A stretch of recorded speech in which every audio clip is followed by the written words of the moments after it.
to welcome you to the Wednesday, July 14th, 2021 regular meeting of the Palm Springs Planning Commission. Can we have roll call, please? Commissioner Elaine? I am here. Commissioner Irvin? Here. Commissioner Hirschbein? Present. Commissioner Roberts is excused. Commissioner Song? Present. Vice Chair Maruzzi? Here. Chair Wormack? Thank you. Can we have a report on the posting of the agenda, please?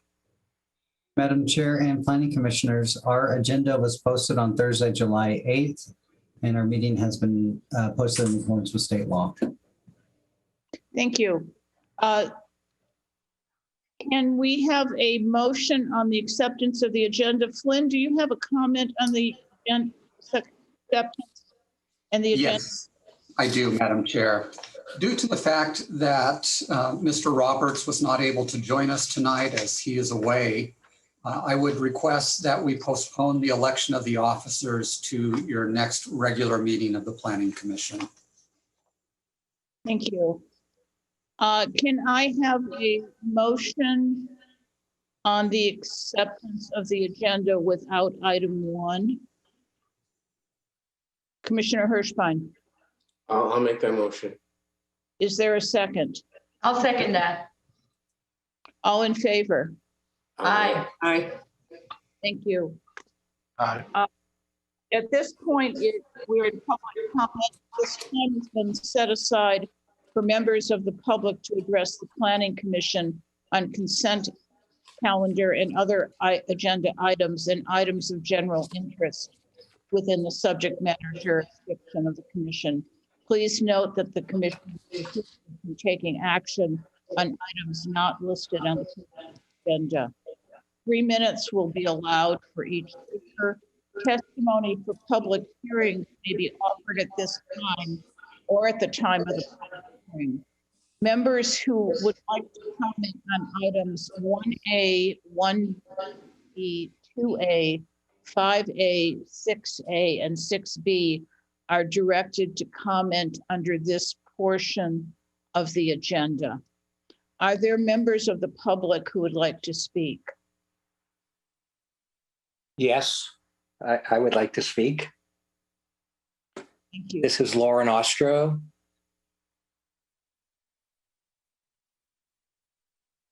Can you see me and hear me?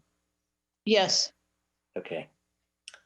I'm here with Paul Alanis, my partner in this Living Out project, and Jerry Sherman, our architect. I'll be making the initial statement. Good evening, Madam Chair and Commissioners. I'm delighted today to submit the plans for Living Out to you for your determination that the project is in major conformance with the PDD you previously approved. As you are aware, the process has been quite lengthy, but every step of the way we have cooperated, listened, and incorporated the comments of the AAC and the Planning Commission. And we thank you for those comments. They have clearly benefited the project. We've been working on this $70 million project for over 3 years. And as you are quite aware, it will add significantly to the city's tax base. The project meets many of the general plan goals of returning multifamily development to Palm Springs after a long absence, of creating substantial and above the minimum required open space surrounding a single building, of introducing small-scale retail in a way that does not create strip centers, but rather allows for distinct connections to residential areas, and to develop projects of exceptional architecture, design, and quality. As you may be aware, our residential building has already won an award for best design on the boards from the Pacific Coast Builders Conference. We are now ready to begin construction. We have raised the $28 million of necessary equity, and I ask for you to approve the substantial compliance with the PDD this evening. If the project delays again for any reason, I would be concerned whether the money remains committed. So I seek your approval so that we may be in the ground in August. We have asked for one amendment only to add gates to the residential parking area, and you have our correspondence justifying our request. We have again worked hand in glove with the city staff in designing the gating areas and the parking plan to serve the goals of the city, separating the parking and circulation for the retail from the residential, eliminating entrance from Tockwitz Canyon, and preventing backups from Hermosa at the main entrance. We understand that the general plan discourages gates, but the provisions of the general plan are quite clear that it is discussing the gating of entire neighborhoods. That is certainly not the case here. We appreciate your consideration of this amendment and ask that you approve the gates and the PDD this evening. Thank you. We're prepared to answer any questions when our item comes up. Thank you. Mr. Newell, are there other members of the public who have asked to speak? No additional requests, Madam Chair, but if anyone else wishes to speak at this time, please unmute yourself.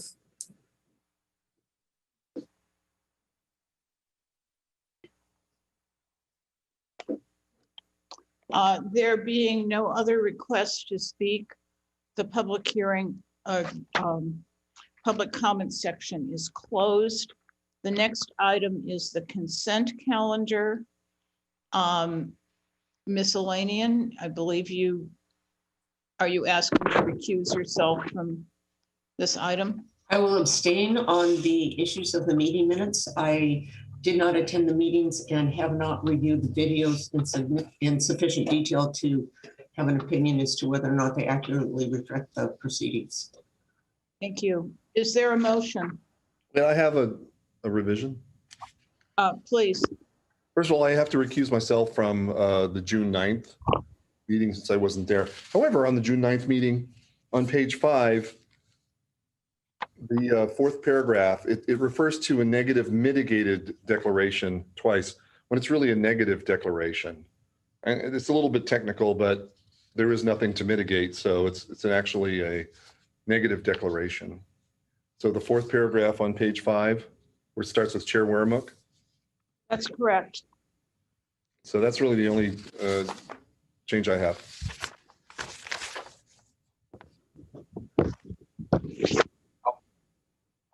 This is Charlie Irvin. I also would have to recuse myself on the June 3rd meeting. I wasn't present. Okay, so can I have a motion on the minutes noting miscellaneous recusal on all three?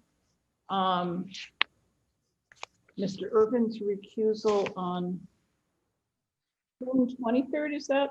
I'm sorry. I believe it's June 3rd. June 9th. Oh, June 9th. Sorry. Yeah. And June. Vice Chair Maruzia also on June 9th. Can I have a motion? Commissioner Hirschbein. I'll make the motion. And I'll second with the change on the June 9th meeting. So I have a motion and a second. All in favor? Aye. Aye. The motion passes. David, do we have a quorum for June 9th? Or do we need to bring that back? We have 3 members voting in favor of that, which of the members we have present is a majority. So unless Glenn, we need to have this one returned because it's not 4, I think we're okay. And those are approved. Okay, the next item is a public hearing. This is Socana Corporation for a conditional use permit application for a type 1A cannabis cultivation facility with an existing 4,777 square foot building located at 19021 Newhall Street. Can we have a staff report, please?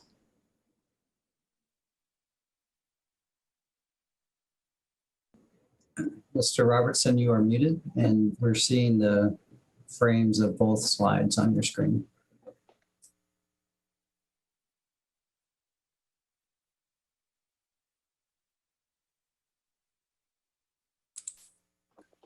Okay.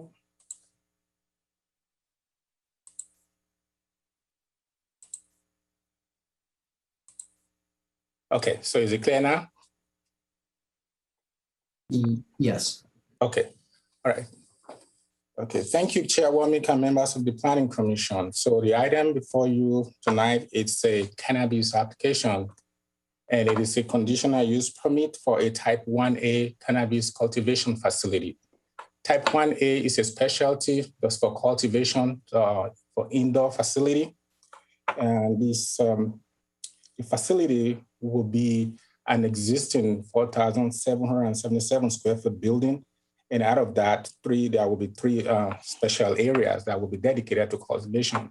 There will be office space, break room, and restroom areas in the within that 4,777 square foot building.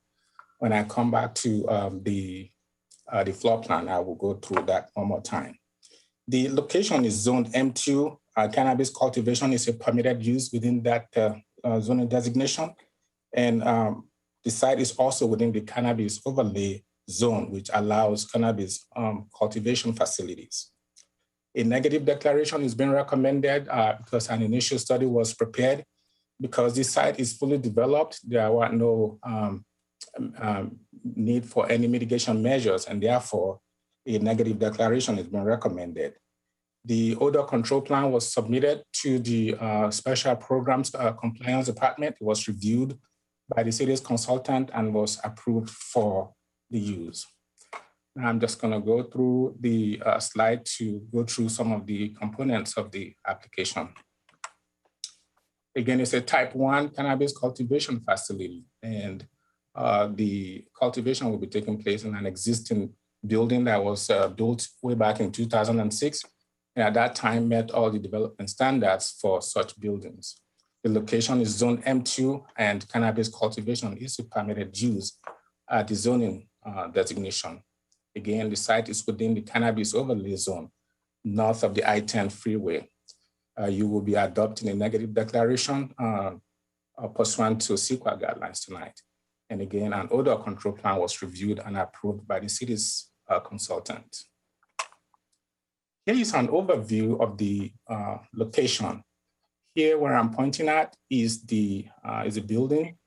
Again, it's an existing building that was constructed in 2006. It was been previously occupied by different uses, but now the owner is proposing a cannabis cultivation in the building.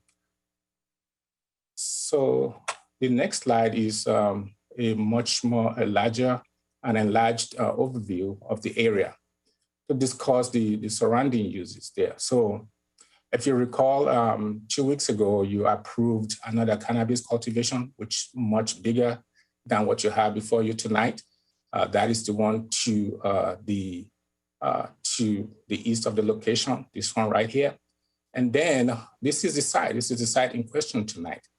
Right next door, there is another building that you previously approved a conditional use permit for. That's for a cultivation and distribution facility. And then further down to the west, there's a warehouse facility. And then to the southwest of the location, there is a cannabis facility that is currently under planning review process, though that will be coming to you in due course. Then back to the northwest of the location is another facility that you approved a CUP for about a month ago. That was the Indigo, the Project Indigo LLC cannabis facility. And then there are other uses around that are in the immediate area, mostly energy type of uses. There are warehouses, it's a storage facility for self-storage facility with an RV storage component. There are some power generating offices and uses in the area. And then to the north, there are mostly existing wind energy conversion systems, windmills that are in the area. So there are no protected uses whatsoever in this area. The closest residential development will be about 4,600 feet away from the location, and that is actually within a different jurisdiction. That's within the city of DHS. Around here, there are no schools, there are no public parks, no churches, and there are no protected uses whatsoever. So this is the floor plan of the area. Again, this is the Socana Corporation's building, the one that is before you. And as I mentioned earlier, this building here, you did approve a CUP for a cannabis facility for a while back. This is the floor plan. So there are 3 areas where cultivation will be taking place. And over here are the offices, restrooms, and restroom areas.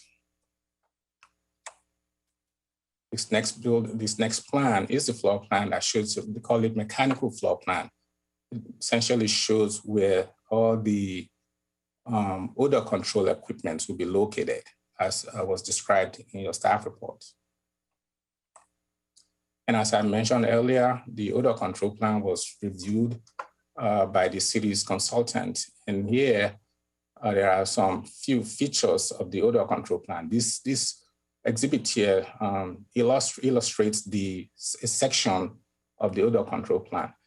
Essentially, there will be a recirculation system and a negative 50 CFM exhaust that will be installed in all the flower rooms.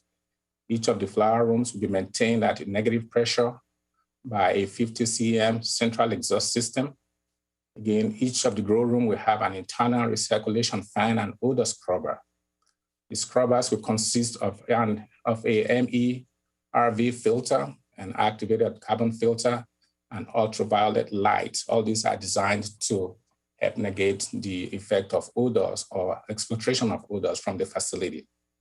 All the hallway areas will have filtered exhaust system with odor mitigation systems. And the exhaust fan will are designed to operate 24 hours, 7 days per week. And according to the plan, the carbon filters will be changed at least once a year. So those are the main features of the odor control plan. And here, this just shows the roof of the building where the mechanical equipment will be placed. This picture shows the buildings as it is, and as mentioned, as stated in the staff report, the site is fully developed. A sidewalk right in front and on the side of the building. It's landscaping there. So it is a 4,777 square foot building. So CUP, the findings or required findings for CUP in support of the application were made. The application does conform to all the separation distance requirements.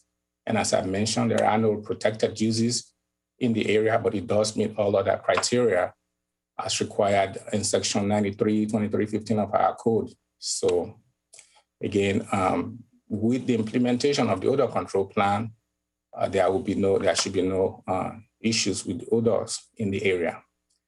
Again, the application does conform to all the criteria for the approval of a CUP. And above all, the location is within the cannabis overlay zone, which is the preferred area by the city. So in conclusion, staff will be recommending the adoption of a negative declaration under the guideline of CEQA and recommend the approval of the conditional use permit subject to all the attached conditions of approval. And Madam Chair, we have in attendance tonight the city's CEQA consultant. The applicant is also here. We do have Veronica from our special program compliance department, and also the city's odor consultant is also in attendance. And this is a public hearing. That will conclude my report. I'm available to answer any of your questions. Thank you. Are there questions for Mr. Robertson? At this point, could we? Kathy, I have a question. Oh, Commissioner Hirschbein. Yeah, thank you.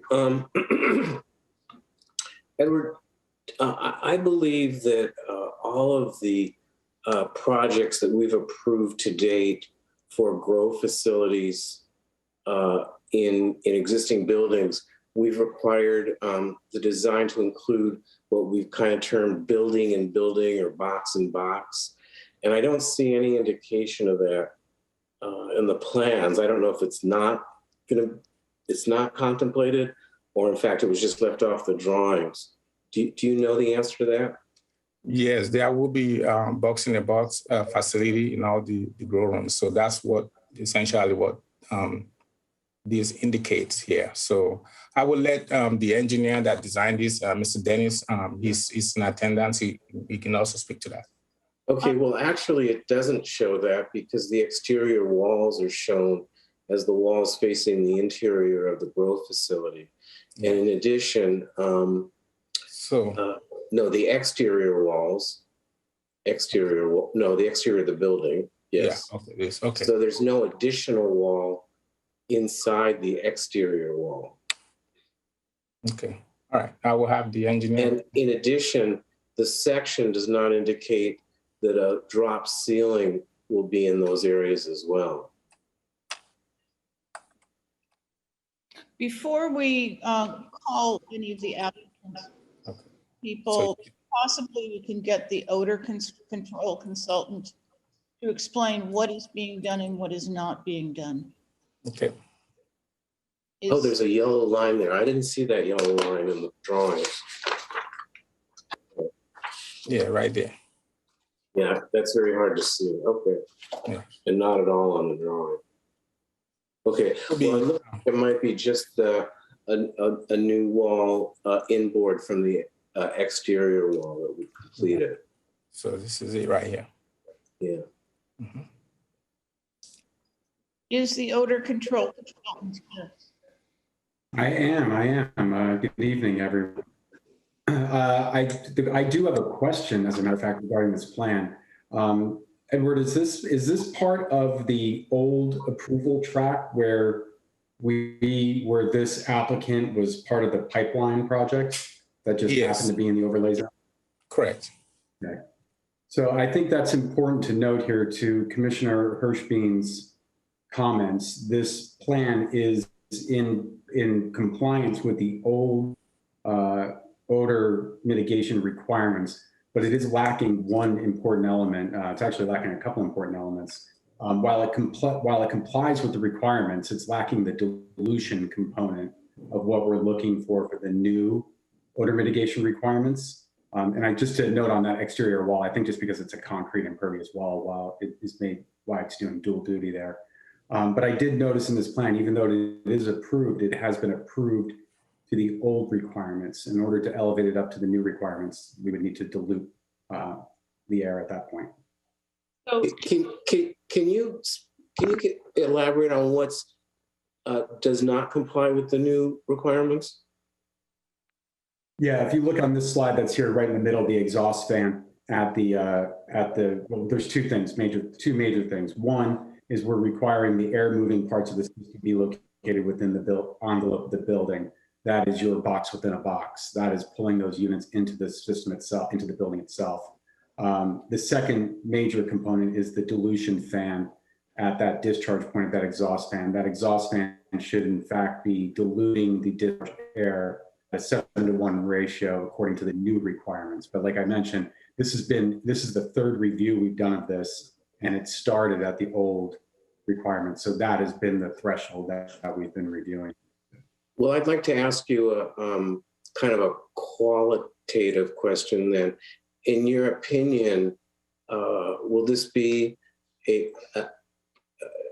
more likely to have odors exfiltrate from this facility than if it was complying with the new regulations? Because that was a little technical what you said, and I'm not sure, what the ramifications are. Yes, without a doubt. The air moving parts of the system are on the exterior part of the building. AC units have a leakage rate that we're dealing with on other properties. These are known issues. What you could say here is that there's a known leak rate with the AC units being on the exterior of the building. Okay, well then I would have a question for legal. Would we be able to impose the new regulations on this? These are the new odor control regulations? Correct. Yes. Thank you.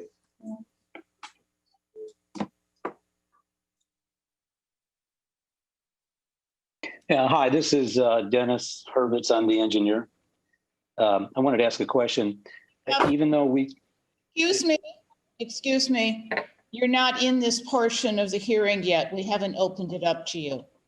my apologies. Thank you. Madam Chair, could I ask some questions? Yes. Okay. Well, Commissioner Hirschbein, done. Yes, okay. Commissioner Song, and then I see a hand for Commissioner Lannion. Good evening, Edward. So questions for you. I'll just go through the list of questions. Number one, as the existing project doesn't meet the shade requirements. Number two, has the applicant submitted a landscape maintenance program? And if that's not required, let me know that. Number three, is there a condition of approval about graffiti? As soon as there is graffiti on the side, how quickly the applicant has to remove it? Number four, has the new HVAC equipment been looked at as a building section to see that the existing screen walls do cover or additional new screen walls are required? Next question is the applicant proposing to do any solar renewable system? And then the last one is, I believe in a project of such that usually next to security roll-up doors, there's an additional security fencing to ensure that there is nobody from the public be able to get into the area of unloading and loading. And has that been looked at? Okay, so let me take it from the top. It does meet, I reviewed the plans that were approved in 2005. It does meet all the requirements at the time, both parking, shading, and landscape requirements. No, and to the second question, we did not require for a landscape maintenance program, and as such, they have not submitted one. And on the third question, as for a condition of approval for graffiti removal, we've never had to impose that on any of the projects that has been brought forward before you. But if it's at the pleasure of the Planning Commission tonight, that could be added to the conditions. And then as for the screen wall, where we looked at it, it's not going to, you're talking about the exhaust system needing additional screen, right? But on top of the roof? Including the new HVAC units that they're proposing. Yeah, so no, it will not exceed the parapet or the covering that is there at this point. I did discuss that with the engineer, they are aware of that. There is no discussion about any solar renewable system at this facility. And as for the security system, I did look at the review conducted by the police department. They thought it met their security requirements, except if the commission intends to add additional conditions for that. Thank you, Edward.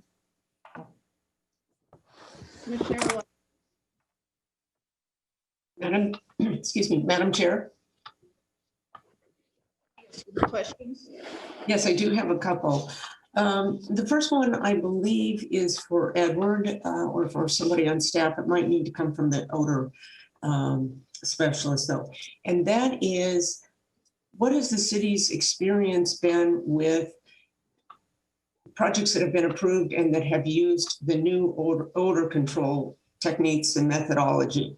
Have they successfully addressed all the concerns that might be expressed from the neighbors? Or are there still complaints and concerns that are registered from neighboring properties?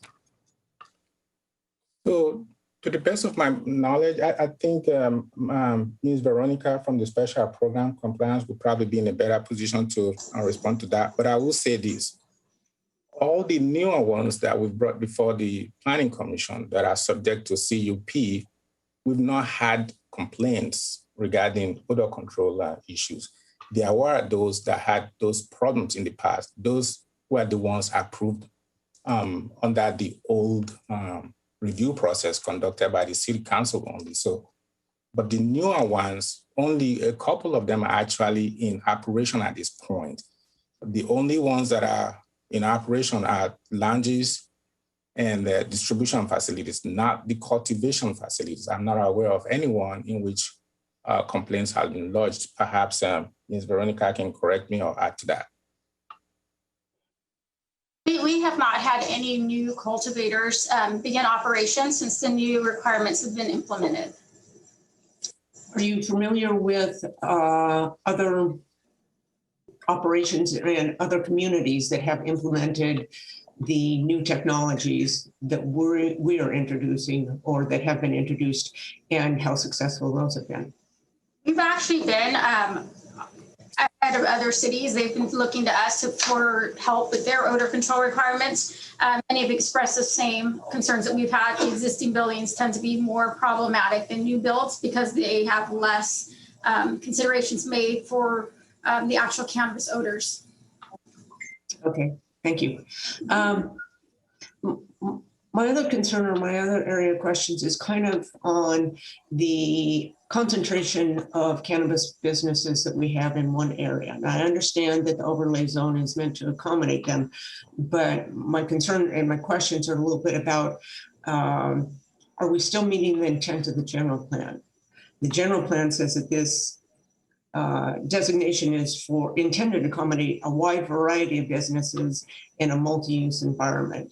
And Edward, I really appreciate this aerial view. This helps identify businesses that are already there. One of the questions I have is the warehouse facility to the west, is that a cannabis related warehouse? No, it's not. It's not a cannabis. There is another one further down to the south, but it's not this warehouse facility is not a cannabis facility. You're referring to this one here, right? Yes. Yeah, that one is not.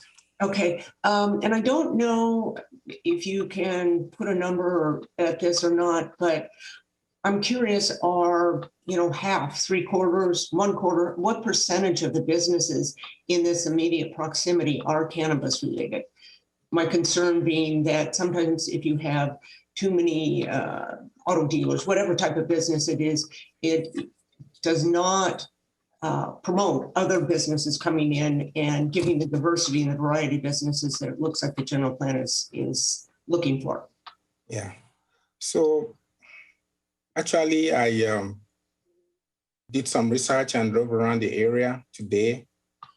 When you drive further south, right before the freeway, there are many different small businesses that are not cannabis related. They are small mom and pops, repair, auto mechanic workshops, auto bike sales. So there are many more. There are restaurants, gas stations. It is when you go further north a little bit that you start to see the cannabis cultivation facility. And really there are about, along with the ones that are in review, there will be a total of 6 of them at the completion of the review of the application that we have in this immediate vicinity. So compared to the rest of the businesses, it is still less than, I'll probably say less than 10% of the overall locations that are in operation other than the undeveloped parcels in the area. So there are many, many more businesses in this in the immediate area. I appreciate that information. Thank you. And that concludes my questions for you. Thank you.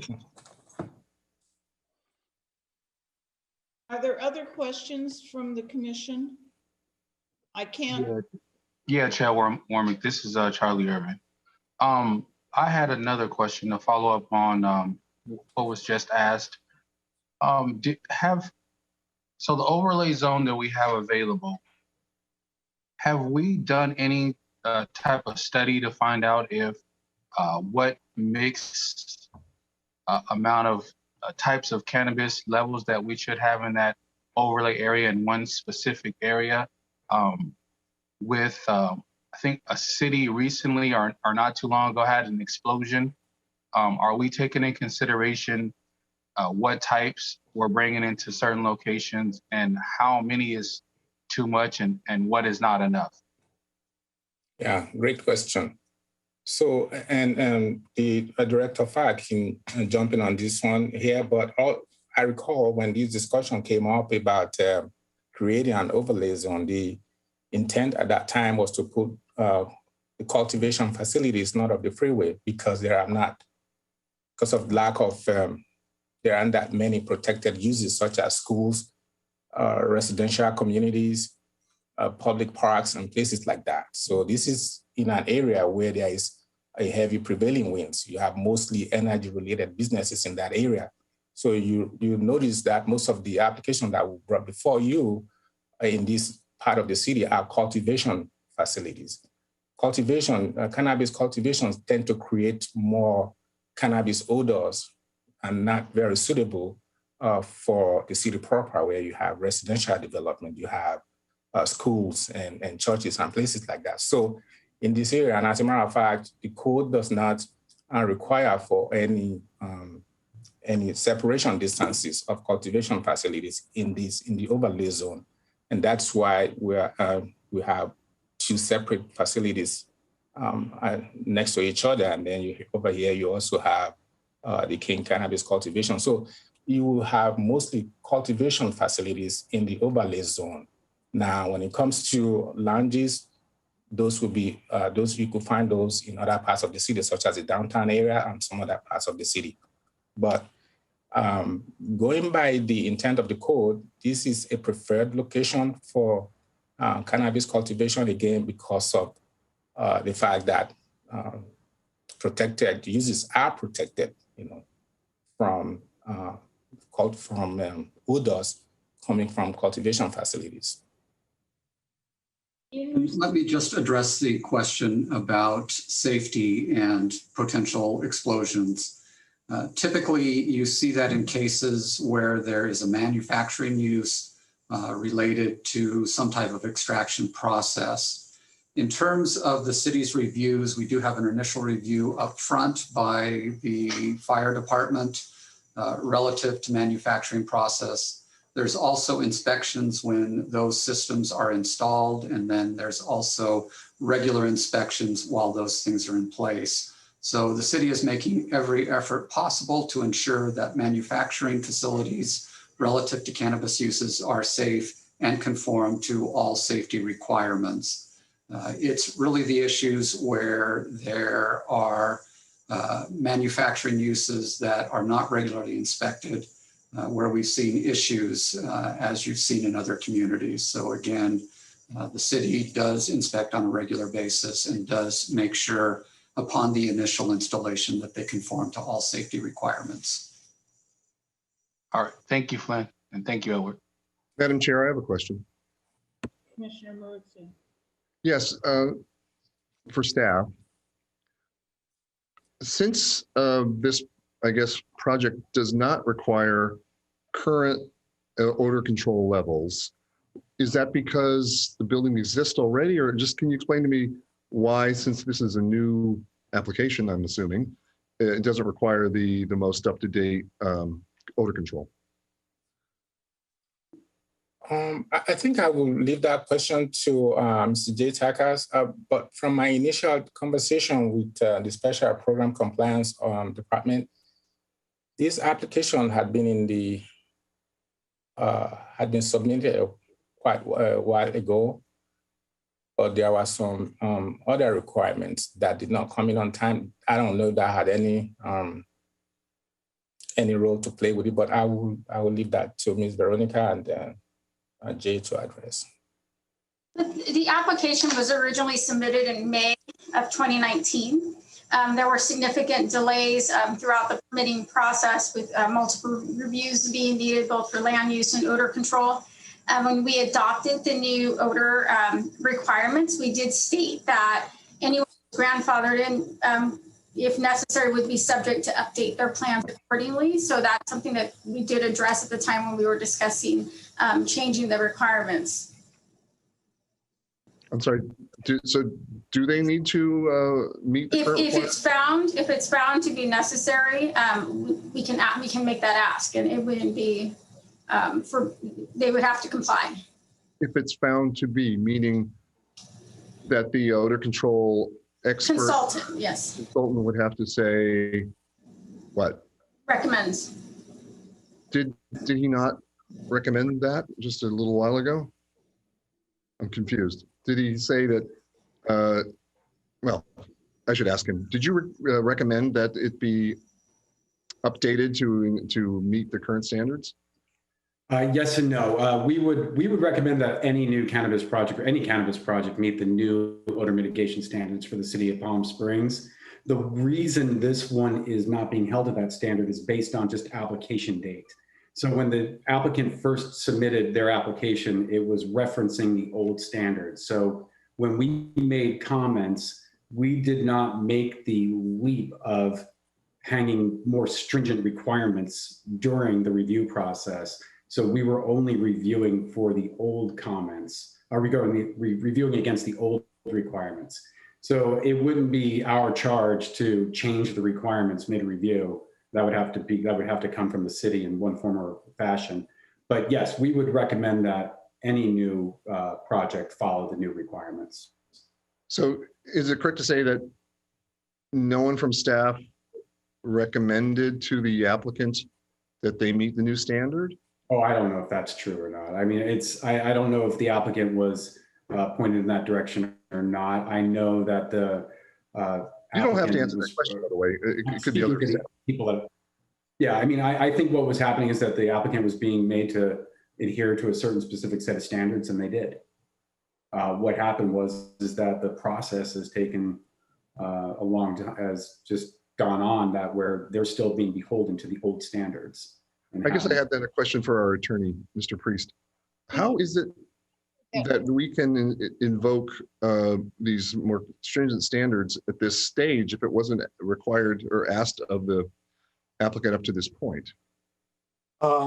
Madam Chair, members of the commission, with rare exception in the law, your application does not necessarily freeze you at those standards. And I believe, as I heard Ms. Goodhart say, the applicant was informed that that they might have to meet the higher standards if the city determined that. And that would be a correct statement of the law. Again, rare circumstances where the rules are frozen at application. In this case, if the Planning Commission believes that the older odor control plan and standards are insufficient to make those findings for the conditional use permit, you can impose the higher odor control standard here. And that appears to be what is at least recommended by the odor control consultant and was reserved by our cannabis department, at least informing the applicant that this was a possibility that they might have to comply with the higher standard. So again, the commission does have the authority to require the newer odor control plan.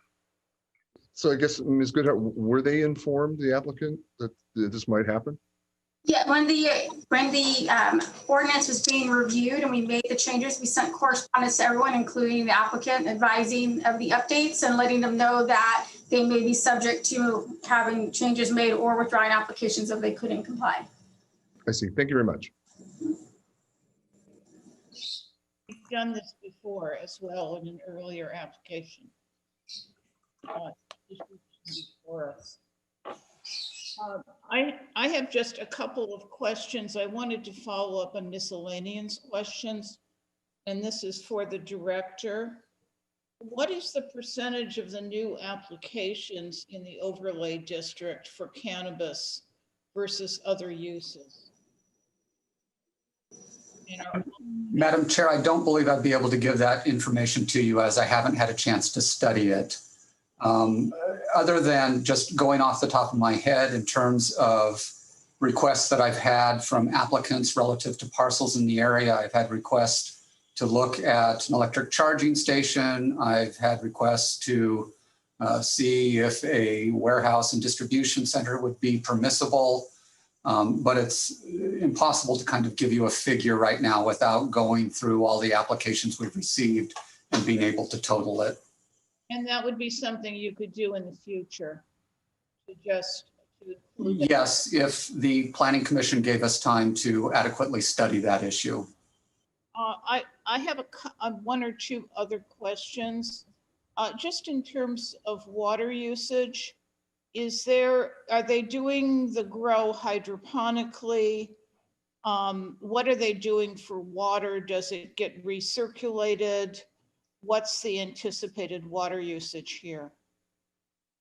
So, Madam Chair, because they are within the jurisdiction of the Mission Springs Water District, this project was routed to them, and they added conditions on water usage in that area. So I don't know the details of what these specific use as relative to water usage, but I know that the Mission Springs Water District did impose some conditions relative to water usage at the facility.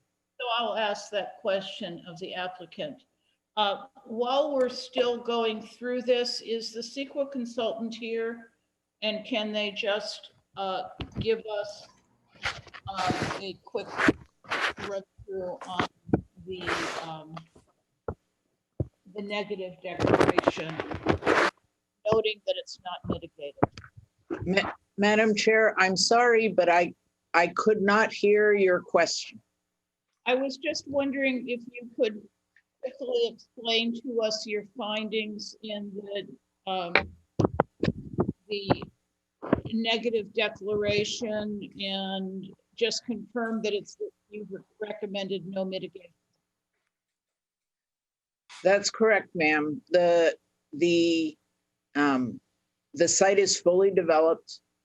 The improvements are interior, and the city has, as I believe I've discussed with you in the past, the city has standards for odor control, which the applicant has complied with. And as a result, those standards are designed to reduce those impacts from a CEQA perspective to less than significant levels. And there are no natural environment impacts here because the site is fully developed. Thank you so much. Are there any other questions of our environmental consultant?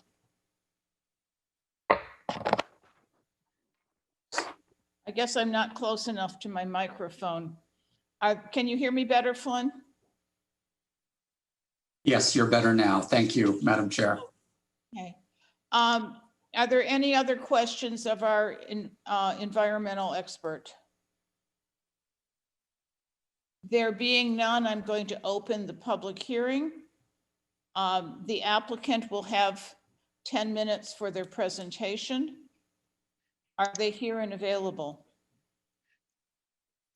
Yes, the owner is here, and my name is Dennis Hurwitz. I'm with Desert Engineers.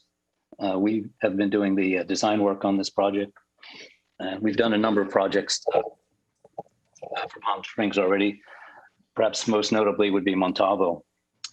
I've been listening to everything, and I'd like to try to address some of these questions as best I can. I took some notes, but if I have forgotten something, please let me know. Let's see. Because the first thing I want to point out is the equipment on the roof. So there's no new HVAC equipment other than a few small exhaust fans. These are button type fans. I think there's 2 of them. You can see them in the drawing packages submitted. And also wanted to mention that this is a relatively small project. It has 3 grow rooms and they're all less than 1,000 square feet. It's a single tier. The canopy areas are, one room is about 330 square feet. And the other 2 rooms are 320 square feet. So these are relatively small cultivation facilities, certainly in contrast to the building to the east, which is considerably larger.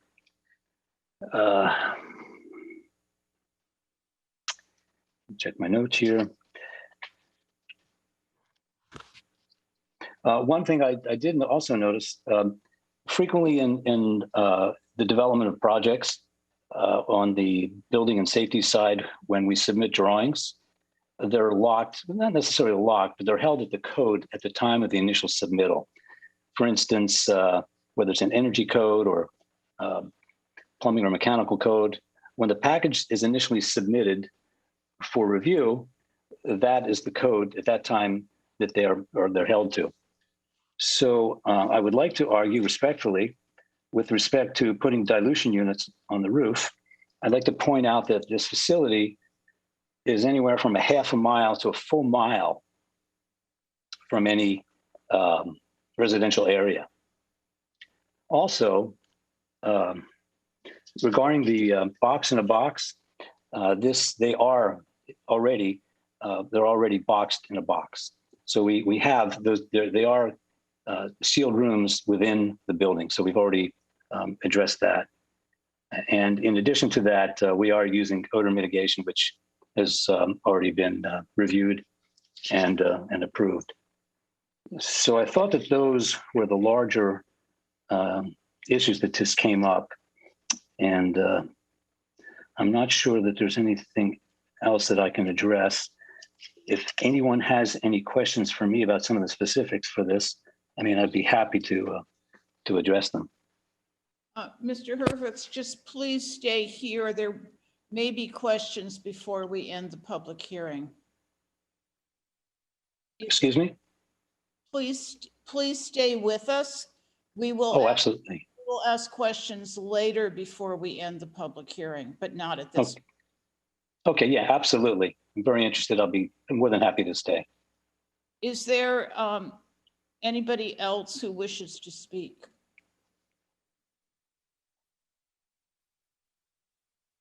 Seeing none, at this point, I would like to continue the public hearing.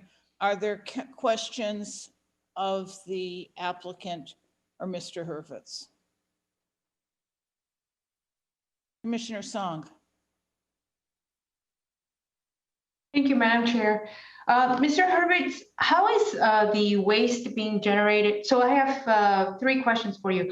How is the waste generated by the facility being handled? I know that there's a trash enclosure on the site. Number 2 is in the floor plan, building plan is not quite clear, but you do have an unloading and loading zone that's about 4 feet deep, and it has a roll-up door off of the driveway that is shared between the 2 buildings. Is that system safe enough for your van to pull up and then for the manufactured items to be loaded and unloaded off your site?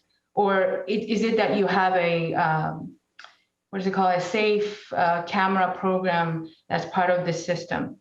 And then number 3, there's a condition of approval for a shower, and I do not see it, and it is conditioned, so I'm guessing that that's something that you will be updating your plans for. And then the last question is, could you let us know if the building already has a fire sprinkler system, and therefore the domestic water demand, would you be increasing it by any means, or would you be reusing what you already have? Well, those are really good questions. First, let's talk about the waste. And we envision 2 forms of waste. There's the biomass that would be left after trim, cut, and dry. Those will be stored in a specific container and will be removed by a certified waste management system that's certified in cannabis removal. The other waste, which a lot of people don't, well, maybe so, but I think is important to look at, and that would be drainage off of the cannabis. This site will be a 0 burden on the city waste system. We're going to capture that drainage. And I've been told a good grower won't really have very much drainage. He'll manage the water properly, so there shouldn't be much coming off the plants. But they're going to be captured and stored in a tank. And here again, it'll be removed by a certified waste management company to take that waste away. So I would like to submit that this will be a 0 impact on the waste system. As far as loading and unloading, yes and yes.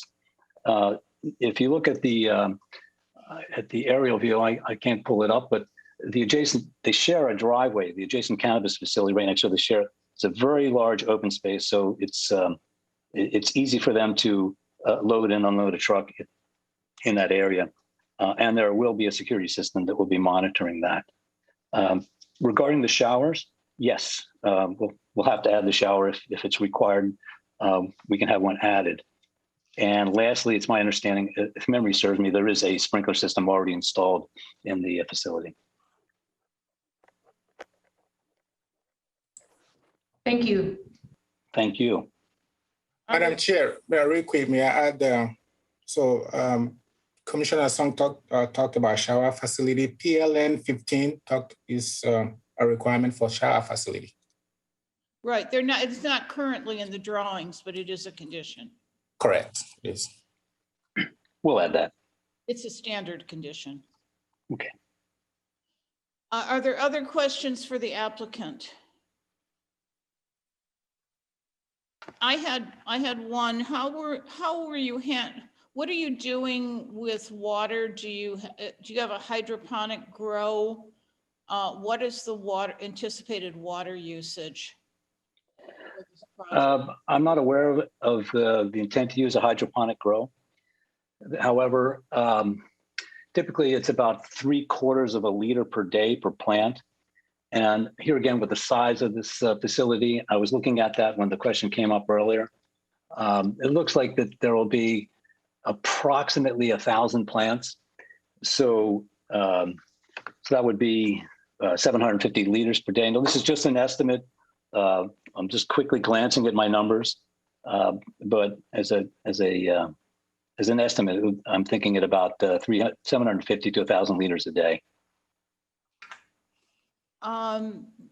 Thank you. And then my question is probably if your owner is here. Megan? Give her a second to unmute.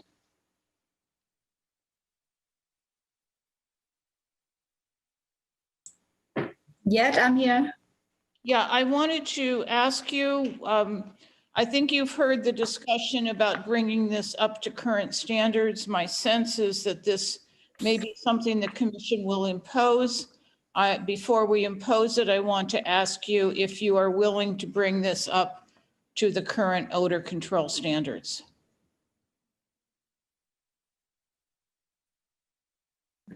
Can you say again, because it's really hard to hear you right now. Are you willing to bring this project up to what are current odor control standards? Yes. Yes. Thank you. This matter is before the commission. Commissioner Song, thank you, Megan. I don't think, were there any other questions of the applicant? There being none, it's before the commission. I saw Commissioner Song's hand. Yes, I would like I recommend the project to move forward with the additional condition about the staff going out to the site within 3 months, 6 months, and a year. In that visit, I would like for the staff to check the conditions of the landscape, the conditions of the odor control, and then the conditions of the exterior building. And the reason for that is so that the projects that are out there are not close to visible eyes, frequent traffic, and so on. So it would allow for that zone to continue with the upkeep and the zone to be clean and functional as part of the entire city of Palm Springs. And the second thing would be to add the dilution units equipment on the roof, as the applicant has agreed to bring it up to code, to the current code.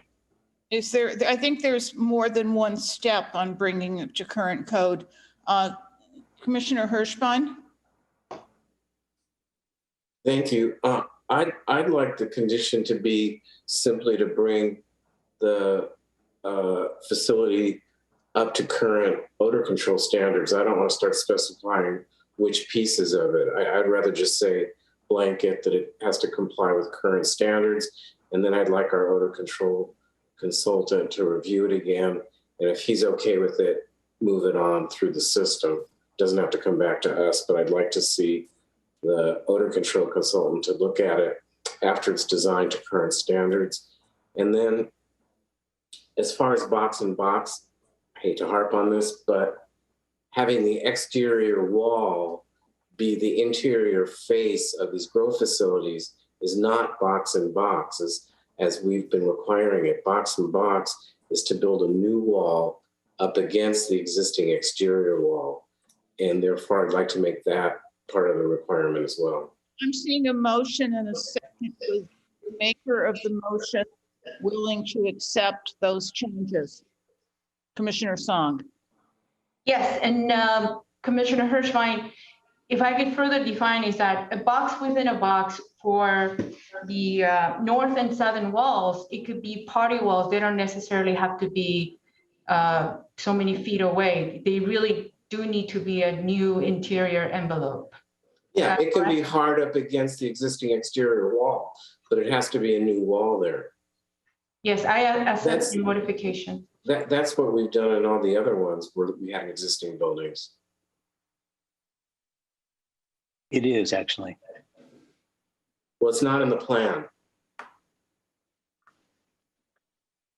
It's not indicated in the plan. Ms. Elenian, Commissioner Elenian had her hand up. Did you have a comment? I did, but after this vote, I do have a question in a different direction. Commissioner, Madam Chair, I have a question. yes. I'm just curious. Our odor consultant did review the plans and he specified that only the exterior exhaust system, whatever, was not in compliance. Is there a wall within a wall or not? That's a question for the odor consultant. It's not shown in the plans.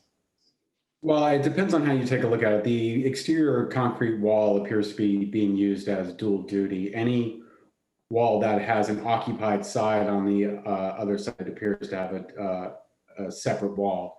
I don't know if it's a semantics argument, but Commissioner Hirschbein's comment about box in a box, it appears that way with the exception of the very exterior walls where they're sharing double duty. And to his point, he's suggesting putting in a third wall just to act as that separate envelope seal. That's correct. And that's what we've done in the past. Yeah.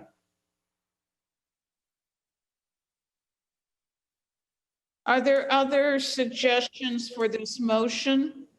Any discussion on the motion? There being a motion and a second, no further discussion. Can you call the question, please? The second is Hirschbein, correct? Yes. Commissioner Song? Yes. Commissioner Hirschbein? Yes. Chair Womack? Yes. Vice Chair Maruzzi? Yes. Commissioner Irvin? Yes. And Commissioner Alayan? I hate to do this, but can you read back the motion, please? The motion is to approve the application with the following conditions. Number one is to amend condition PLN 14 relative to the inspections, that the inspection shall also include an inspection of the landscape materials, inspection of the odor control systems, and the third part is to also inspect the building conditions. Condition number two is to bring the odor control plan into conformance to current requirements as adopted in code. And then number three is to require box-in-box construction for the cultivation rooms. And so those are the three added conditions to the findings that are listed in the staff report. Director, in fact, there is also a requirement that our odor control consultant review the amended plan. Yes, you are correct. Then I vote yay. That passes 6-0. Thank you all very much. Moving on to the next item on our agenda. Does anybody need a break? I think I don't want to check. You do need a break for 5 minutes? Commissioner? Yes. Okay. 5-minute break.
You, the July 14th, 2021 meeting of the Palm Springs Planning Commission is called back to order.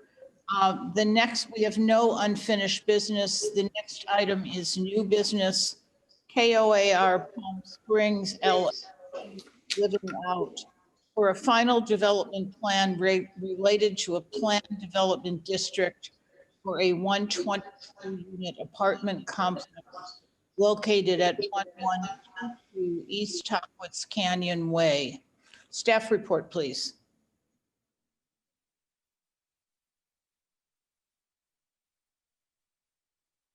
Good evening, Madam Chair and Planning Commissioners.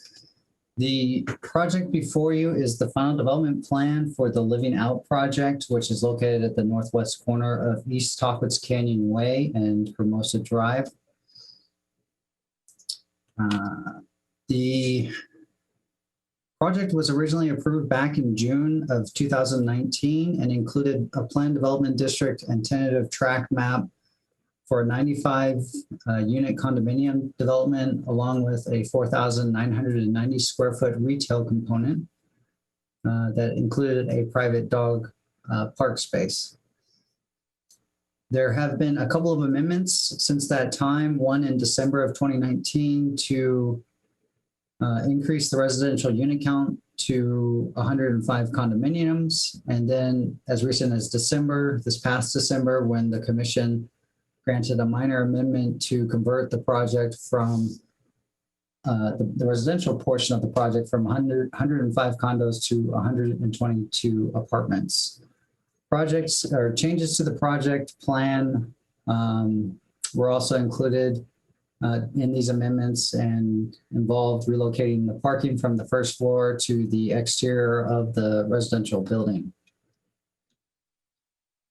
So at your most recent approval back in December, you see the color site plan on the left. This was the plan that was reviewed and recommended, or excuse me, that was approved and that was reviewed and approved by the Planning Commission. The proposed final development plan, as you see on the black and white drawing here on the right side of the screen, shows the proposed layout. I'm sorry, the lines are not darker, but this is the proposed plan. And I'll go into some of it in more detail. One item before you tonight that was not previously part of the proposal is to gate the residential portion of the project. So the red line here shows a general outline of where the proposed gate would be to separate the proposed retail parking adjacent to Hermosa Drive for the retail component at the corner versus the remainder of the parking area, which would be used for the residential portion of the project and only accessible if granted access through the gate. And so the primary entrance is located on Hermosa Drive. There would also be an exit gate on Tockwitz Canyon Way. No entry was proposed on that side of the project. So looking at the comparison to what you had back in December on the left of the overall site plan, or I guess I should say the parking area for the project, as well as the retail component and dog park space. You can see how the project has changed to accommodate the proposed gate at the top right of the black and white exhibit here on the right side of the screen. So the gate will extend where there's an island there all the way south to the building. And individuals coming for the retail component can enter from the southerly driveway and park in the parking lot on the southeast corner here. Can you point out where the visitor and retail parking is? That's not clear from the drawings. Correct. So the retail parking would be located in this area here. And how would you go from that to the retail portion of the project? So you would park in any of these spaces here or these spaces here, and then you would be able to walk to the retail building here. And the gate that separates the residential parking area from the commercial parking area is here. And are the pedestrian gates open? I don't believe they are, but I'll let the applicant confirm how the pedestrian circulation works. Thank you. So this is just a larger view, so hopefully this is a little bit easier to see of that parking area. And one thing that I do want to point out that the commission had a condition of relative to the parking area was the landscaping, increasing landscaping within the parking area. As you can see here in this previous exhibit where the plan that was reviewed back in December, you did have a number of landscape fingers within the parking areas. Some of those have been eliminated, but they have reconfigured some of the other spaces to create more additional landscaping along the edges of the parking area. And of course, these areas will also have carports with a mixture of both solar and just standard carports. So this red line shows kind of a general location of the gate. David, how does it work on the west side, the gates? So for vehicles that enter or they're coming to the residential portion, they would enter on this access point here, and they would either get into the gate here and drive around and park in any of these parking areas, or if there's individuals coming to visit the retail project, they would come into this location here. And then yeah, there. How's that work? This location, yeah. So this would be an exit only drive as I understand it, but if I'm wrong, I'll let the applicant clarify that. So you would have to exit where's the gate? Gate. So this is unfortunately this exhibit is only a portion of No, on the west side. Where's the gate on the west side? Right here? Yeah, it's right here. Oh, okay. Okay. Just as a comparison to the landscape that you saw back in December, the 2020 approval is shown here at the top, and this is the westerly portion of the site. So you can see we're orienting north to the right side of the screen. So this is Tockwitz Canyon here. Oops. And the plan that you saw back in December included this large landscape area and outdoor space for residents. And the plan that is proposed here shows all of the detailed landscape, hardscape, and general amenities that are proposed within that area. So you can see it is very similar in design.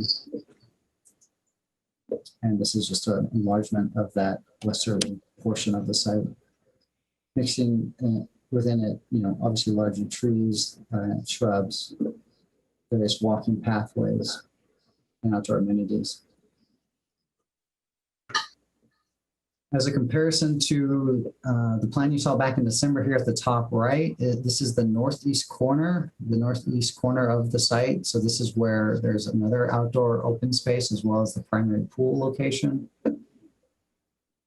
There was a condition that the commission requested the applicant provide adequate shade trees between the building and the pool area.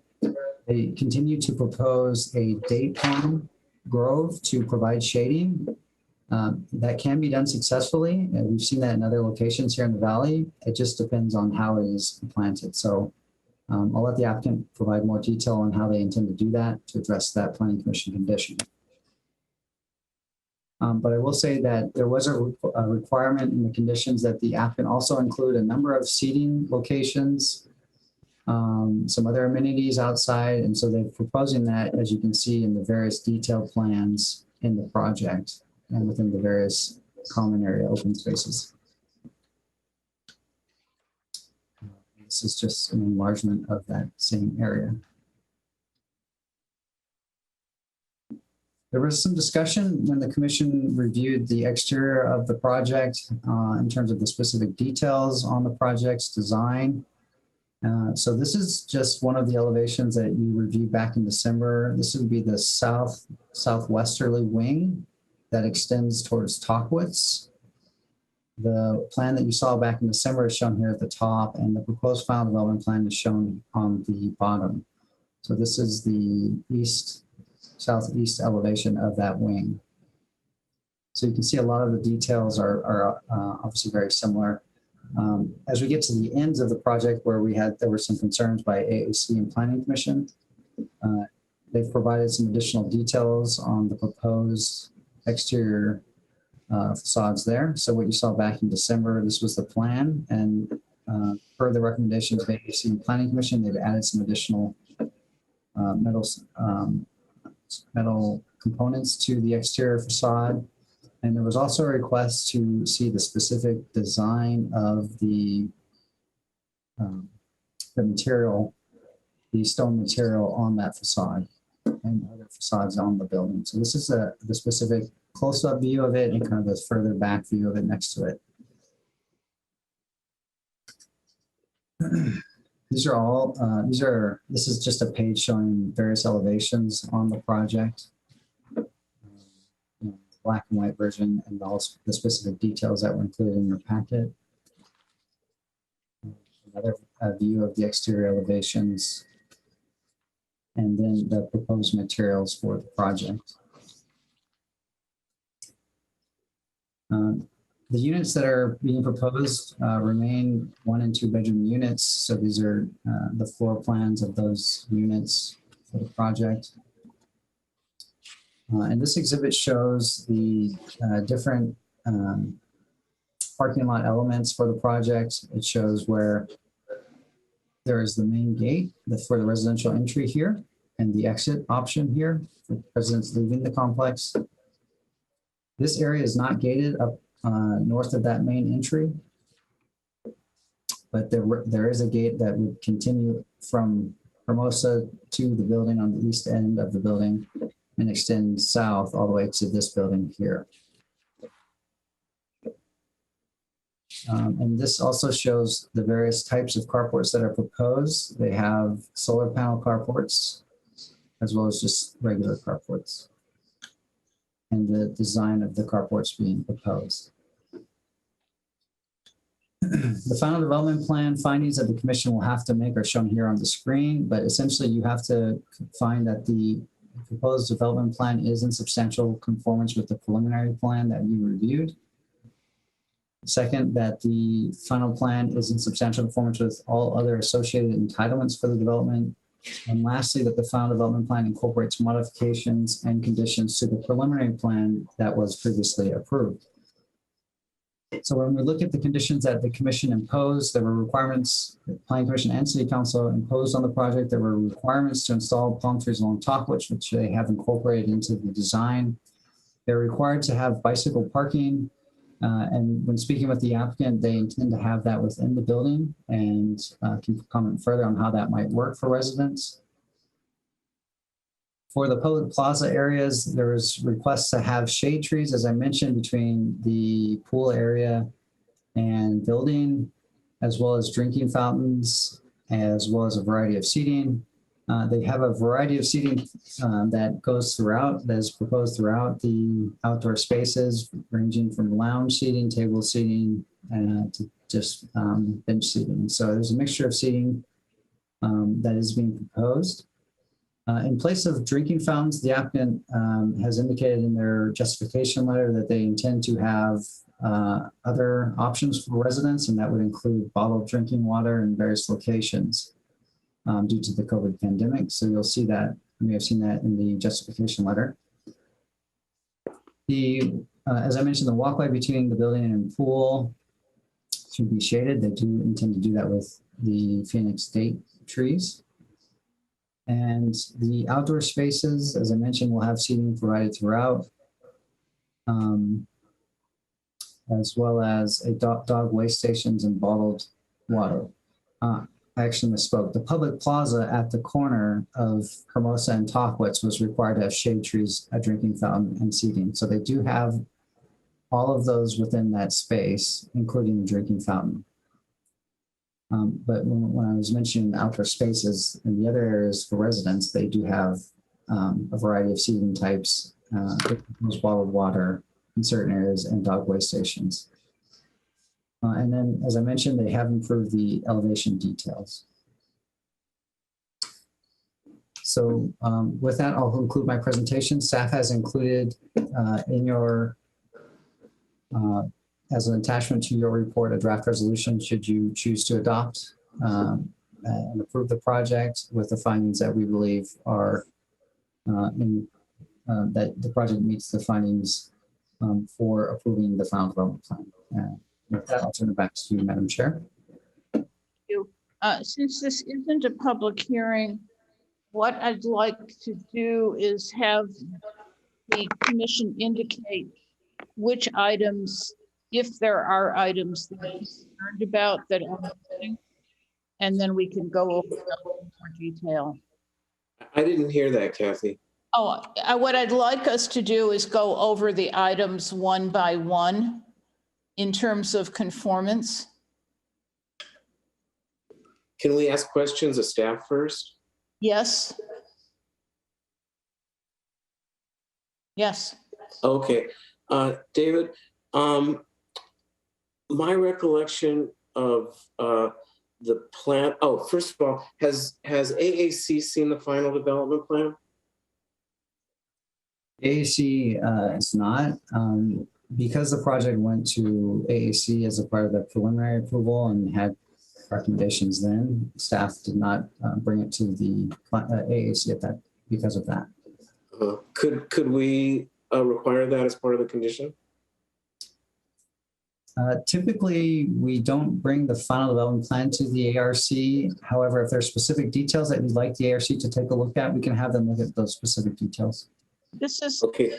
Michael, this is a conformance review. It's very different. So okay. I'd like to well, I know there were changes to the landscape, and I'm not a landscape expert. I know we got at least one on an ARC. That's my only reason for asking, but we can talk about that when we go to comments. David, my recollection of the Tockwitz edge of the area was that we wanted the palm trees to conform to the Tockwitz specific plan, I think. And I see they're agreeing to that, but I think we also requested that there be additional shade trees along that edge that would provide shade to pedestrians on Tockwitz.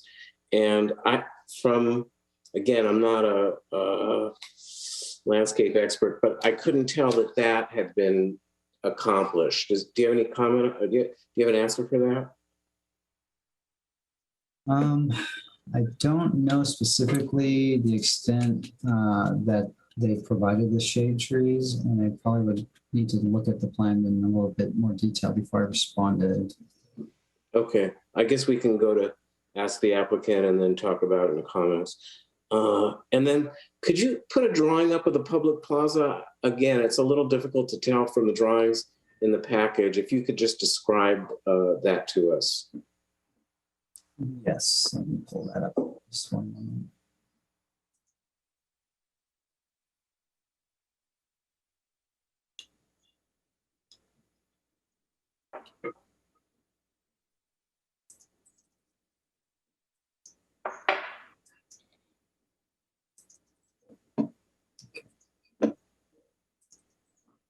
So this is a close-up view of that outdoor space. They do have a couple of benches that you can see here, as well as some seating tables with chairs here. And I believe the drinking fountain is here. And then what is that dark area? That's all landscaping. Okay, and then is that a little retaining wall, that WA? So retail accent wall. Okay.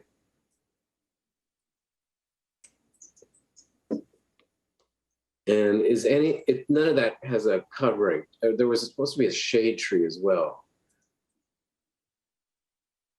Let me pull that up here.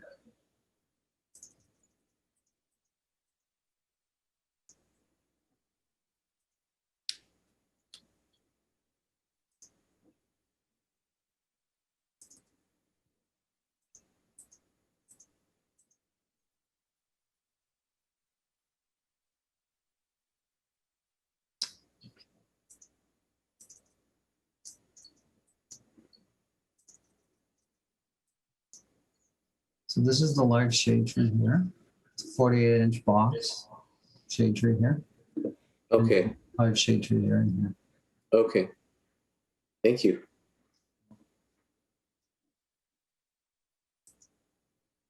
Our song. David, maybe this is a question for Mr. Minjares. On Tackwitz Drive project entrance, was a stacking room or turnabout clearance been looked at with the installation of the new fence?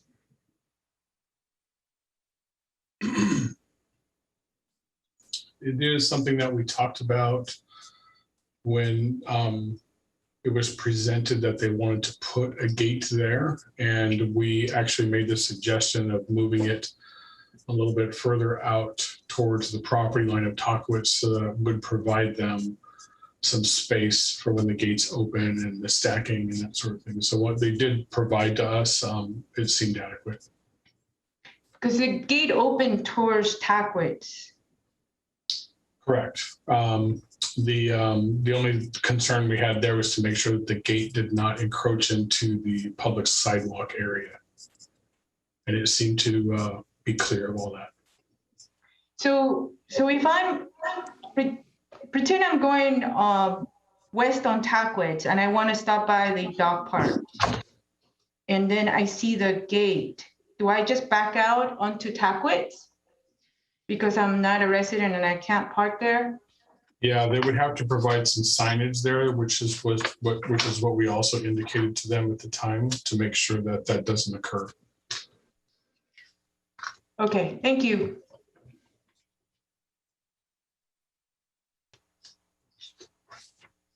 Other comments, Commissioner Irvin? Yes, I also wanted to know, I believe we also said around where there's a bus structure that's there too, and I believe we asked for shading there. I don't know if I've seen that. No, do you have any other shading along Tackwitz where there's a bus station? I mean a bus stop that there's going to be at?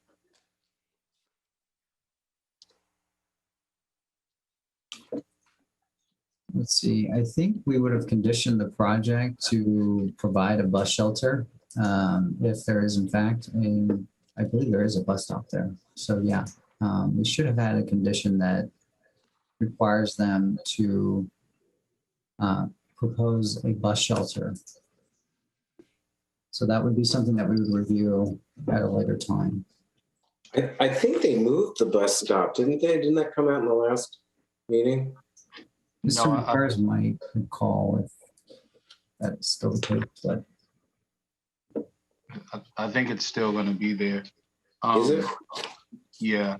Another question I have for you, Noel, too, is if I'm not mistaken, didn't Commissioner Hirschbein ask for the parking to be closer to the building to provide for the seniors to have access to be closer to the building? Is there any way, I mean, did it change any of the distance at all in a new proposal of the parking? yeah, I know there was a discussion about how parking was going to be accommodated, whether that would be through valet parking for residents or some sort of program that would allow disabled seniors to have a parking space closer to the building. And so I think I'll let the applicant address that so that they can clarify how they intend to deal with that situation. Okay, so, all right, so I'll say that to ask them what was the distance change. And also, are we having the gates put in for parking? Because it looks like here one of the reasoning is for the Marriott and also the extended stay hotel and the College of the Desert campus spilling over. So we're putting a gate up for parking. Yeah, that really is up to the discretion of the Planning Commission. They've provided justification to you, a series of arguments as to why they feel it is necessary and appropriate. Staff has, believes there might be some justification for it, given the mix of uses and the proximity to the convention center, but ultimately it is the commission's discretion if that is an appropriate addition to the project. Okay, thank you. Commissioner Elenian? Yes, thank you, Chair. My concerns kind of follow on from Commissioner Irwin's, where I think you might have been going. And it deals primarily with the fences and gates that have been added, because I don't believe that they are what we had envisioned in the general plan and what we are trying to make Palm Springs. I think that the use of gates to separate retail from residential, to separate one residential from another, to separate visitors from residents is inappropriate, especially in a downtown area of Palm Springs, because what we are trying to do is encourage people to walk from one place to another. I understand the desire to limit access to the dog park to just residents. And I'm sure that the developer, they've done a beautiful job on the project. It's an absolutely wonderful project. And I'm sure that they can be creative enough to come up with a way to make that work. The arguments that are put forward by the developer for the gates and that are reproduced in the staff report and carried through to some of the findings are difficult for me to accept. For instance, the reference to other projects that have been approved with having gates is completely immaterial. Because you've done it one place does not mean that you have to do it all the time. That's a slippery slope. You're not changing the code or changing the general plan to accept it everywhere simply because you did accept it on one property. The belief or the concern that people will headed for College in the Desert are going to park here, I think, are ill-founded because it's just plain too far away. College students are college students and they will look for ways not to pay for parking. But I think that there are many other options for them to explore that would be way more convenient than this would be. I'm concerned that some of the findings that we're asked to make, in particular, that the final development plan is in substantial conformance with the preliminary development plan. I have a hard time doing that because the finding itself cites the fact that installing the gates doesn't alter the building massing, building elevations, landscaping amenities. You're absolutely right, it does not. But what it does do is alter the original design or the currently approved designs conformance with the intent of the general plan. It introduces a whole new concept that I think is at odds with what we're trying to do. There are many places in the general plans, and they have lots of information, and sometimes it contradicts itself from one place to another, and that arguably could be true here. However, when the general plan does talk about walling or gating communities and planned development districts, it does talk about this being an opportunity really to elevate and to stimulate, not stifle, creativity. The fencing and the gates that are proposed are not creative. They do nothing to elevate the design or to make this community special or distinctive, and it really deserves to be. And I think that if done properly, that the developer and the operators of the apartments will be able to monitor parking and how it's used.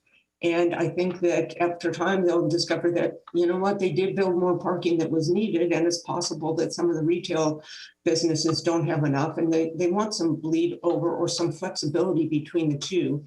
And those potentials are being eliminated by simply building gates around communities.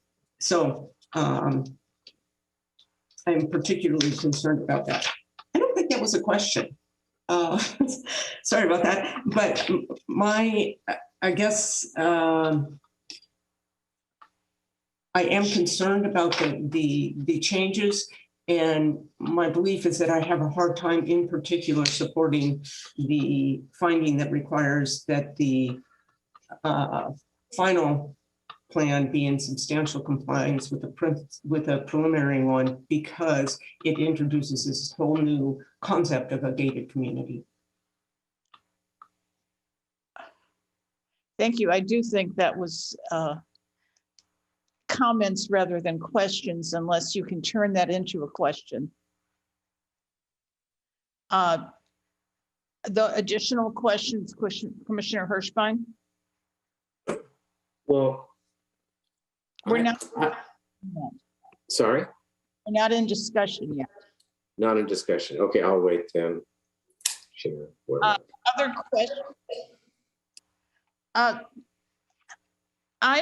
I wanted to ask staff if you've looked at the trees. I know we spent a lot of time on wanting a tree buffer against the sea of parking, because one of the changes from 109 condos to 122 apartments was a lot more parking.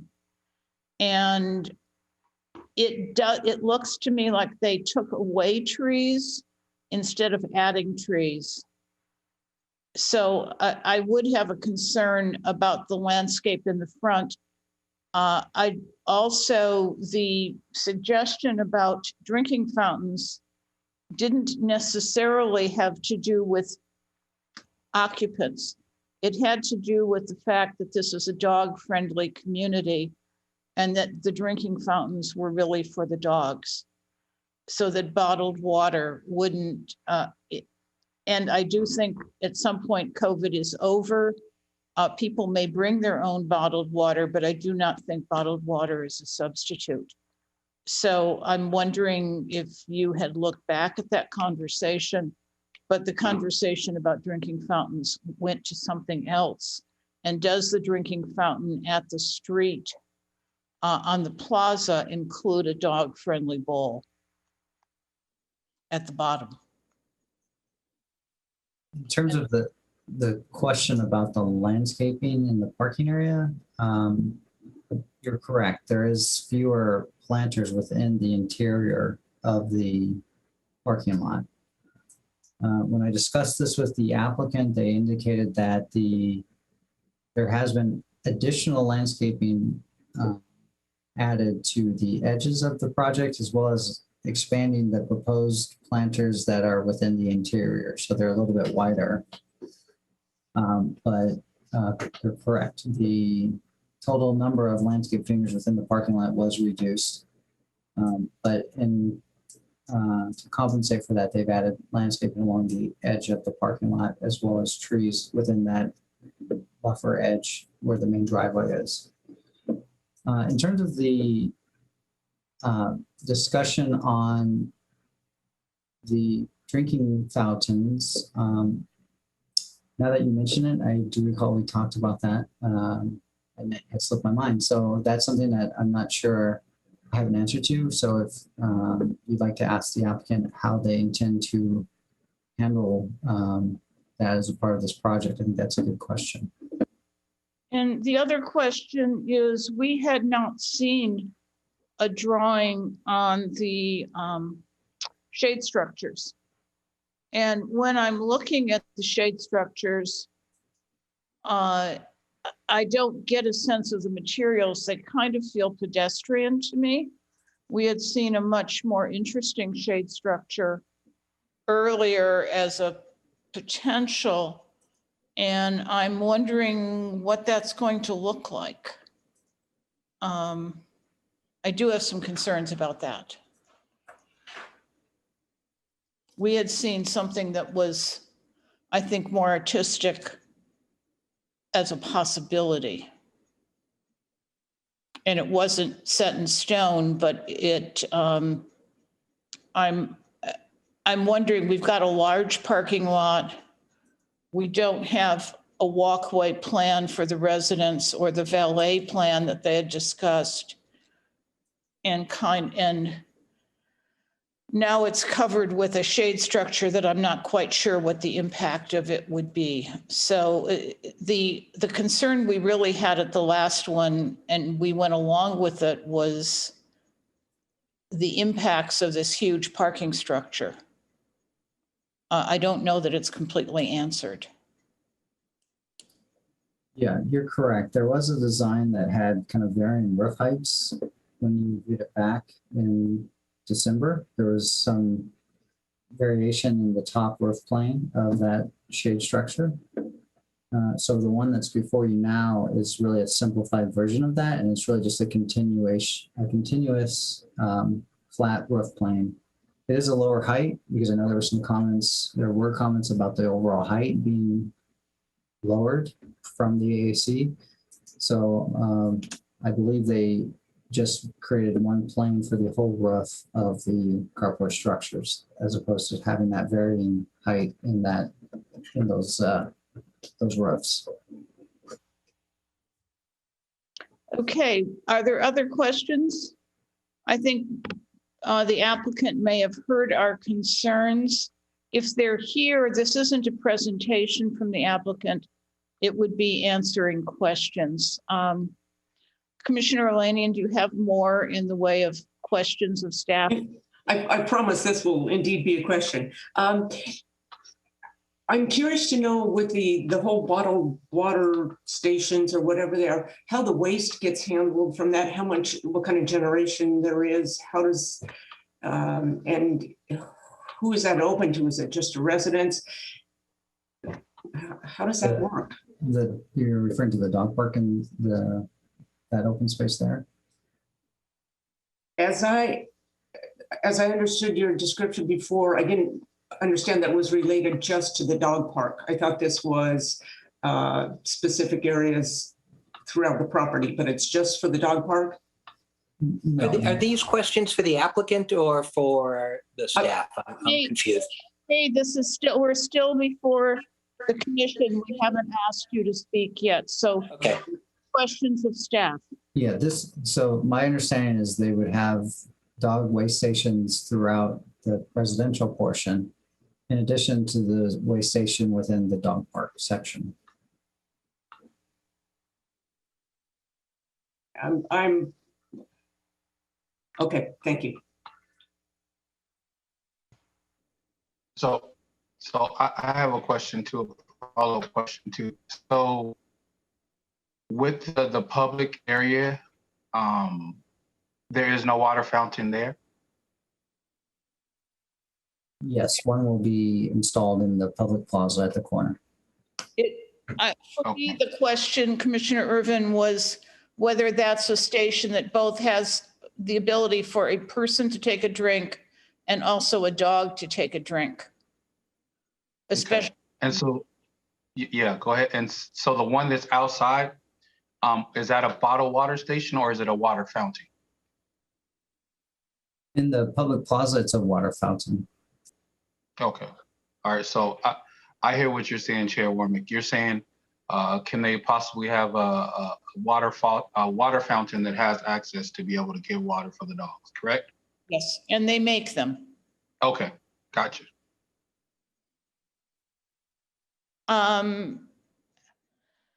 I think there's some questions that were asked of staff. Are there questions that people want to ask the applicant before we deliberate?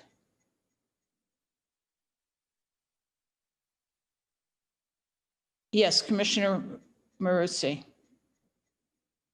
Or I'd like to hear from the applicant about all the comments we've made so far. They probably have some responses before we start deliberating. So if the applicant is here or their architect is here? I'll be happy to start. This is Lauren Ostro. I tried to make a list of some of the questions and I will try to respond. And then Paul Alaniz, my partner, will follow up. Commissioner Hirschbein asked about, did AAC look at the landscaping?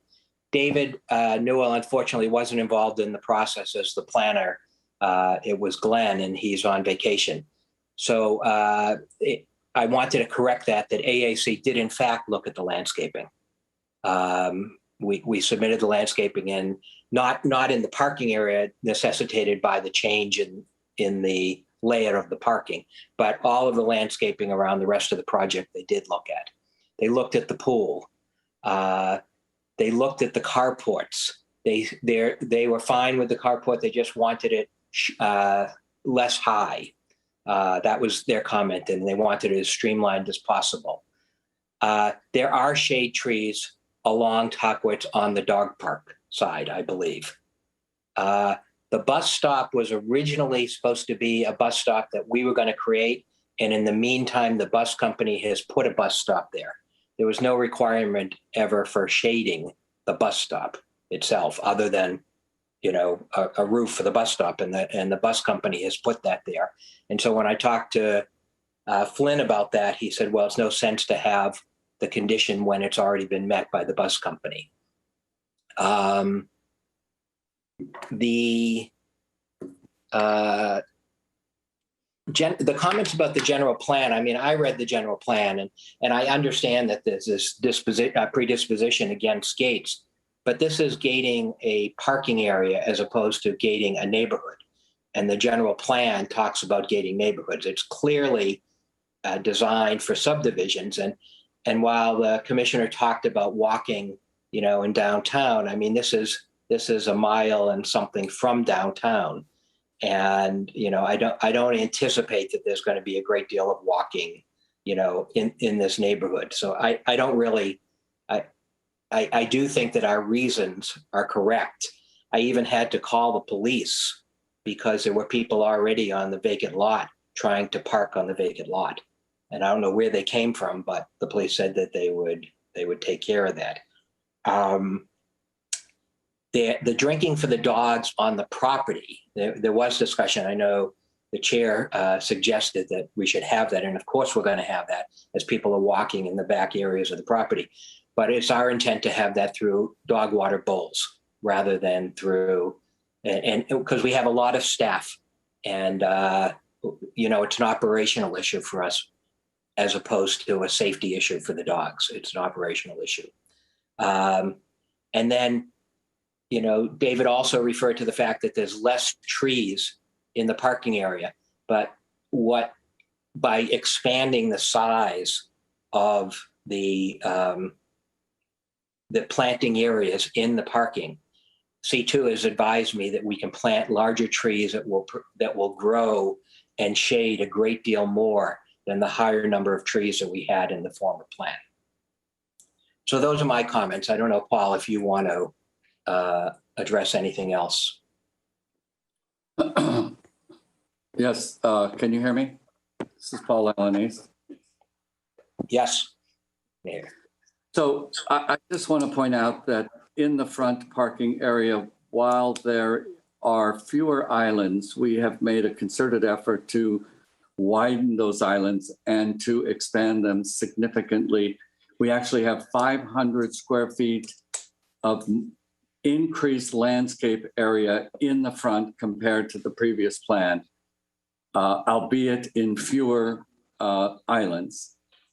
The goal here being to put larger trees that will grow, that will be able to get a root base, that will actually create better shading and be far more effective than, as you've seen in so many instances, with little narrow islands for landscaping. It ends up being tiny little trees and, you know, minor little plants at the ground level. Here, our intent is to really truly create shading by having beds that are large enough that they can accommodate larger trees that will grow to a significant size. I believe it's Australian willows that are planned for that area that get very large and create enormous shading. And so our goal is, we're on the same page as you are. We want more shading there. We think that this accomplishes it better than having a series of very small little islands that really can't ultimately achieve the goal. I know it's a small issue, but I take my dog to a dog park every single day, and what I've found works at where we have a dog park is hoses and hose bibs, which we had planned to put here where small dogs and big dogs and the owners can actually, fill bowls as needed for the dogs, and big dogs and small dogs will have water. And it seems simply more efficient. We don't object to having water fountains, but we think that having hose bibs with hoses where the owners can actually accommodate their dogs would work. In the plaza area, we do have a drinking fountain as required. In the back areas, what we anticipate is in all of the barbecue areas, we will have refrigerators, so we'll have free water for the residents. So if they're walking their dogs, they can get bottled water at their leisure without cost, so that they have it, and then they have adequate facilities to be able to make sure their dogs are also taken care of. Waste stations throughout. As it relates to the parking, we've moved it as close to the building as we possibly could. All of the handicapped spaces are right up against the building. We obviously will take into consideration tenants' needs and their disabilities in terms of assigning parking for them as close to the building as possible, but we have made every effort to get the parking as close to the building as possible while creating the lanes large enough for fire trucks and to meet all of those health safety requirements, which are paramount. So there's certain limitations we have in terms of how close we can get the parking to the building, simply because of our requirements of keeping the roadways at a certain width to be able to accommodate those types of vehicles. I think that we've tried in every instance to address the concerns of both the AAC and the Planning Commission. As it relates to the carports, the biggest concern we heard was the height of them. And so we have brought them down significantly. We've added solar to them, which we think is important as it relates to the image. And I think it will also improve how they look. And we've tried in every instance to design them in a way that they will be as unobtrusive as possible and as attractive as possible, because a carport by definition is not something which is, going to be going to win any architectural awards. But we have tried to address the concerns that were told to us about the height of them. We've come down several feet in them, and we think they are less obtrusive and more attractive actually than what was originally proposed. We think that the shading from the building to the pool will be appropriate. The building will shade that area as well. Again, we're on the same page here. If our tenants indicate that it's too hot, or that the pavement is too hot going from the building to the pool area, we wouldn't hesitate to add a lattice structure with beautiful potted plants along the way. We think that what we've done is adequate, and C2 believes it will work and it will suffice. But we're not here to try to cut corners. We're not trying to save a few dollars. This is a $70 million project. The important thing to us is that this is a truly quality project, going to be the best in the entire valley of its type, not just in Palm Springs, but the entire valley. And so we are determined to deal with every detail and make this a project that the community and that the Planning Commission is proud of, and that will be something you can look to for applicants in the future to point to say, this is the way you should do it.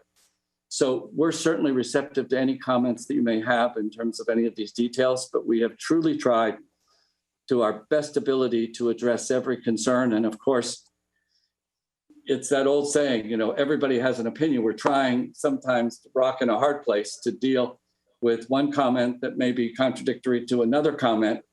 But finally, the thing I would say about the gates is this. Commissioner Song made a comment earlier about the fact that what if people coming to go to the dog park want to come in and turn into Tuckwitz? That's really the point. This is a private dog park. It is not open to the public. And that's been approved, and that's the whole concept behind this. It is for the operator of the dog facility and for the residents only. And we believe that it will be chaos and we will not be able to enforce it if this dog park is seen by everyone going down the street and they can easily come into the parking lot and go to the dog park and simply ask people to let them in. It will be total chaos for us to try to control that. They will be taking spaces that are reserved for tenants, that are not for the public. All of these spaces within that area are for our tenants only, not for the public. We've created that additional parking that is meant to be for the retail and guest parking. And so we think it creates an impossible situation for us, which destroys the entire intent of the dog facility we have, where the operator of that has strange dogs in it, and we would have no ability. We have an ability if there's a dog that is an aggressive dog, they are our tenants. We have an ability to do something about it. We can literally evict them. We'll have rules and regulations. We'll have complete rules and regulations. But if people can drive in and go to this, it'll destroy the whole concept of the dog park and the dog facility there, because we will never be able to police it. We won't know who's coming in there. We can't put a security guard 24 hours a day looking at who's coming into the dog park or who's parking in those tenant spaces. So it really is a practical, important element for us to deliver on what we had promised to the tenant, what we will promise to the tenants, and that is a dog park for them and for the operator of that facility, where they know that the dogs that are there Thank you. belong to the tenants. At this point, it's a question and answer period. Are there additional questions for the applicant? I have one. A key system, aren't you going to have a key system on the dog park? I would assume you'd have gates and a key that the residents can get into the dog park. What do you? Well, we would, if given our current configuration, we wouldn't need a key system, and that would be the preferable way to go, so that people aren't constantly forgetting their key. And in the dog parks that I take my dog to, they're not locked. I mean, it's supposed to be a friendly. Oh, that was the question I asked you. I don't need, we've heard your opinion on it. I appreciate it. I think the matter is before the commission. I'd like to separate out the issue so that we can go through them one by one, because we're looking for conformity. And I think at the end, we could take the issues and then we can a vote on whether there's conformity as well. So David, can we put that list up again? Yes, just one moment. Madam Chair, could I confirm something that the applicant has said and David has said, which conflict with one another? Yes. In the staff report, it shows almost like calendar of public meetings and public meetings that have occurred towards this project. The last meeting it stated on the report is December of 2020. Maybe I misunderstood, but the applicant said that the landscape plan and the carport design went back to ARC. Has that occurred between December and July or today? Yeah, Madam Chair and Commissioners, I did notice that we didn't include that in the list. There was a review by the AAC on December 7th, and that was when they gave you the comments and recommendations on page 7 of your report. So there's the first bullet point on that page shows AAC recommendations, and at that meeting on December 7th, the AAC made those recommendations. The Planning Commission meeting was on the 17th, correct? Correct. And that was the last official meeting on this project? Correct. Reviewed the steps that we. Yeah.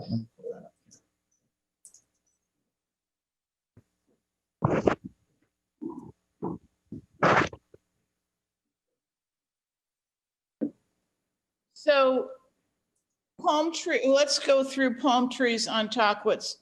The applicant has said that there are palm trees on Tockwitz that conform to the section 14 plan, and also that there are shade trees in between them. Can staff confirm that there are both? I can confirm that, yes, there will be palm trees along the Tockwitz sidewalk. And the applicant has indicated that the landscape area between the sidewalk and dog park and building have those shade trees. How many? Is it a continuous path? I think we requested a continuous line of shade trees so that you could walk under the canopy. See if I can pull it up here, just one moment.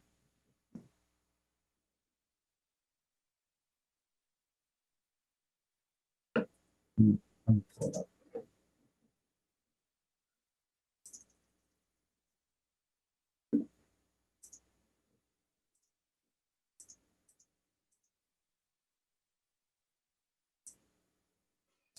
And maybe you can tell us what page that's on if we're following along. It's LP 1.03. So they've added shade trees 1, 2, 3, 4, 5. They've got 5 shade trees between the dog park and Tockwitz.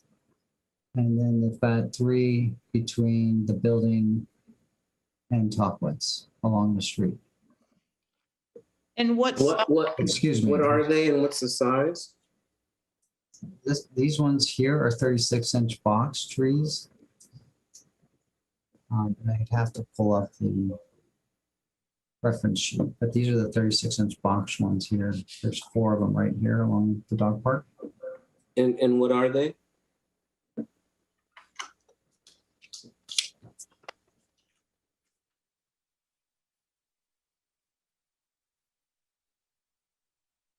And also, David, you said LP 103? Yes.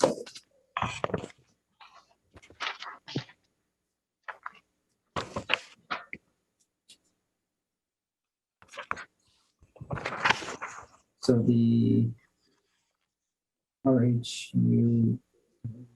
Yeah, for us, this isn't readable, so.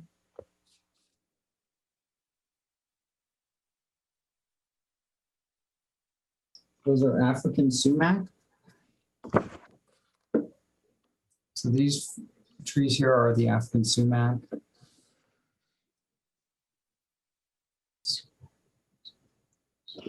How large do those get?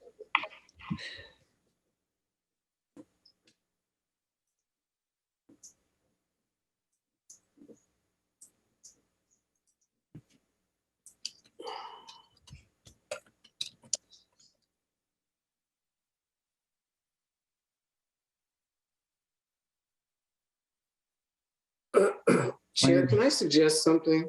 20 to 30 feet high.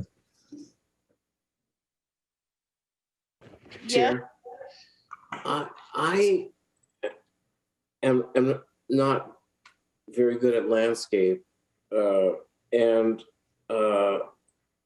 you know, for us to start evaluating African sumac or the size of the box or the spacing at this point, it's for me that's too much detail for Planning Commission, and that's why we have ARC. And I'd like to suggest that a very limited review ARC, it doesn't have to come back to us, look at, and we give them the parameter that we want a shaded canopy along Tockwitz and to make sure that happens.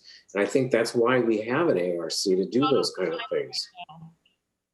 I think we could take something to a subcommittee that would include the landscapers on the committee, but this is really our review. And I think we take it as far as we can, and then we do a subcommittee. We can set up a subcommittee with some members of the ARC. But I don't want to send the whole thing to the ARC. No, that's not, I didn't say the whole thing. I said a very limited review. I don't want to send it to the whole committee unless the whole group votes on that. I do think we're doing a conformance. We requested certain things.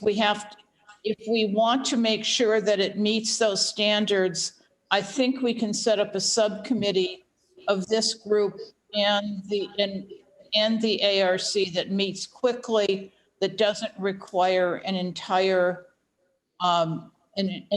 new meeting. So let's continue going through it. Want to make sure the box trees, what I'm hearing, I don't know if it meets the standards. Is that what I'm hearing from you? I have trouble hearing you.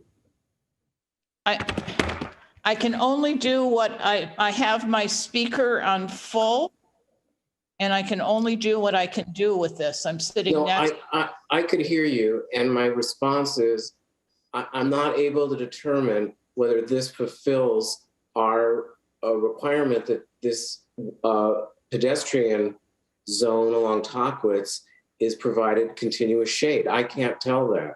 And that's why I was suggesting a landscape architect or designer that's on ARC would be able to do that. I can, if that's the sense of the whole group, so we won't go through that, but I think we should touch the issues. But I would like to keep it a subcommittee, which includes us and a landscaper. I'd like. I'm okay with that. Yes or no on this project?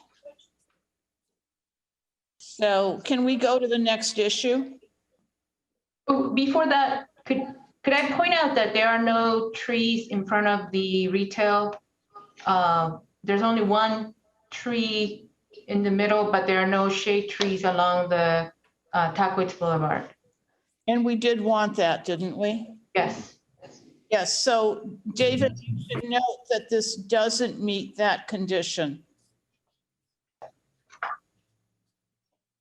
Yeah, it looks like they've got two, but my assumption is they wanted to limit the amount of trees that are in front of the building to minimize the amount of visual interference between the signage on the building and the vehicular traffic along Tockwitz. Right, I hear you, but it doesn't meet what we asked for. Can we go to the next item?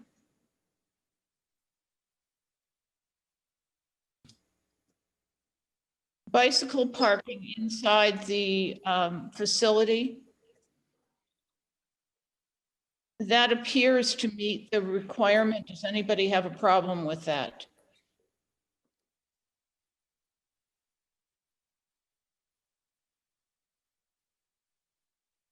I'm taking that as no problem, unless someone speaks up. Public plaza, including shade trees, drinking fountains, and seating. Does anybody need that a landscape architect to look at that? I still have a problem with joint bowls because a few years ago, I think in Palm Desert, there was a huge outbreak of sickness from dogs that were drinking from joint bowls. So that's the reason to suggest dog fountains, and I just kind of hold on to that one. I know I'm not supposed to speak now, but I'm perfectly happy to put a dog thing where the fountain is on the plaza. That's the condition, is the public plaza. And we're certainly happy to buy one of those drinking fountains that allows for dogs as well.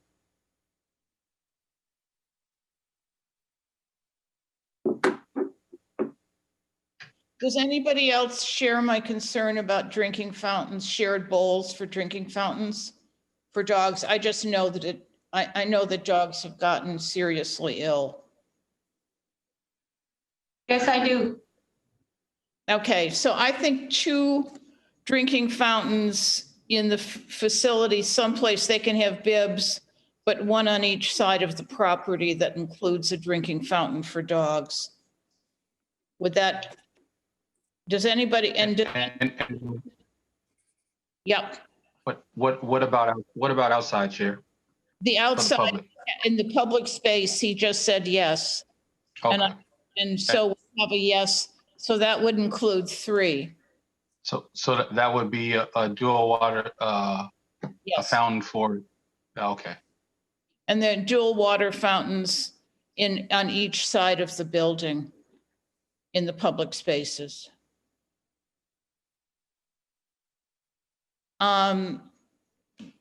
Michael, do you need anybody to look at the trees and the landscape in that area? You're talking about the public plaza specifically? I thought it looked pretty good, from what I could tell. Maria, do you have any thoughts on that? No, I agree with you. I thought it looked good too. Okay. Okay, the next item. If you'd put hold on one second. The walkway between the building and the pool shaded with date trees. Again, I think we've answered that looks good.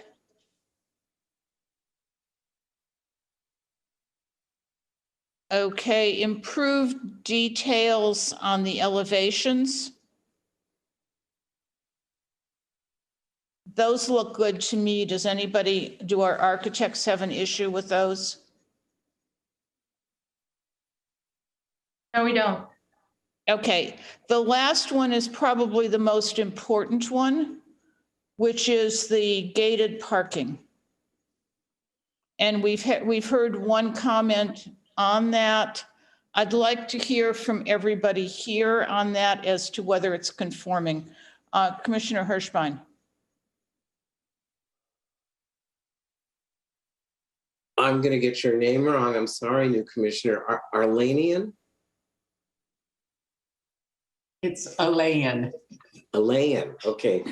I appreciated Commissioner Alain's comments earlier, even though it was in the question period. But I agree with most of it. I don't like the idea of fencing off the entire project, but I do see a need to control vehicle access to the private parking area. And I would not be opposed to a gate arm that's activated by either a card key or a code but for the tenants. But I don't like the idea of fencing off the entire area. Again, I do think there is a need to control vehicular access to the private areas.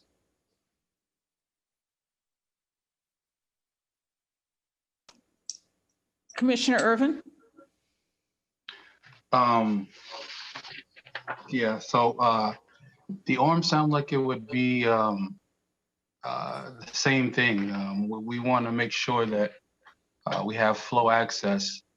For me, it's tough for me to make a decision to say that the gate is okay, primarily because of parking due to another location. For me, that one of the hotels there are currently accepting for COVID. So you might see a little bit more traffic with the let me see which one that was. The extended stay. The extended stay is allowing some of the homeless and some of the COVID recovery, the people that have COVID, they're staying there at the hotel.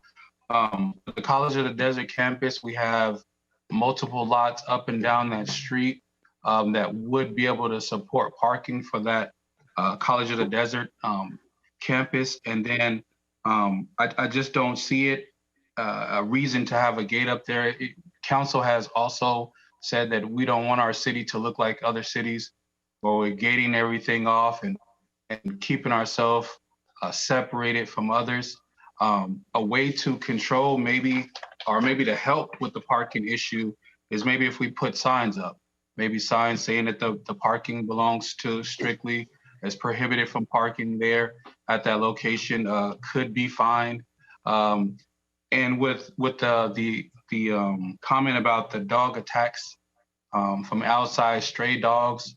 I think our community is pretty respectful when it comes to dogs in the city of Palm Springs. And I don't know how many incidents that we've had where dogs have been attacked by either another human or attacked by another dog.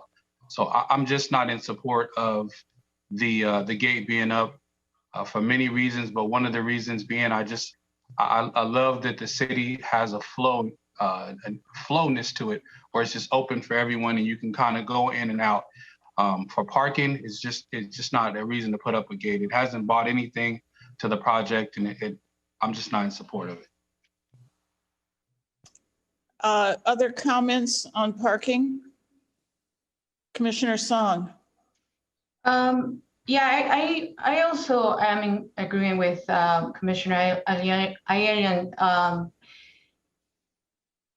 However, if the overall commission believes that there needs to be a control program for parking for the residents, I think what they have done on Hermosa is the right approach, which allows to have an entryway, landscape island, sufficient room for people to turn around. And it's really a transitional design between what's public and then what's private. I think the same treatment should be done on Tackwitz, where if you are a guest, you can park outside of the gate. And it seems to me that there is a crosswalk in which the gate could be set further back. So at least for about 100 feet or 80 feet on Tackwitz, as well as in Via Hermosa, there is this kind of reaching out that is for the public or guests to come in. But overall, I am in agreement that this project should not be gated. And by the way, two more things.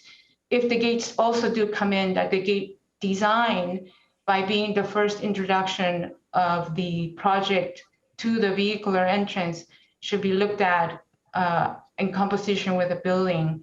And then we should have a more comprehensive plan on pedestrian access and gate design as well.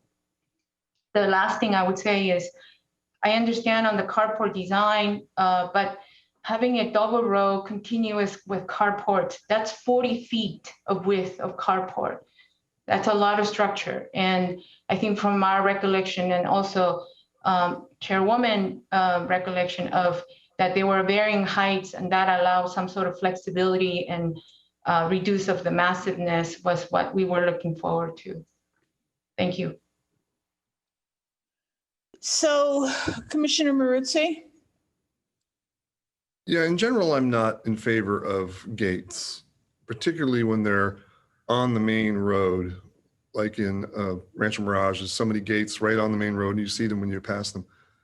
There's the new Cody Place, which was approved a long time ago.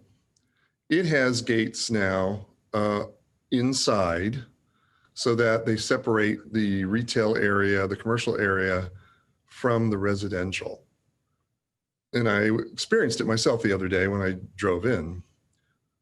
I'm not sure it gives the feeling of a walled environment because there is the access to the commercial areas, which is where the public would be going generally. So I'm a little bit torn on this because I've seen where I think it works, just down the end of my street at Cody Place.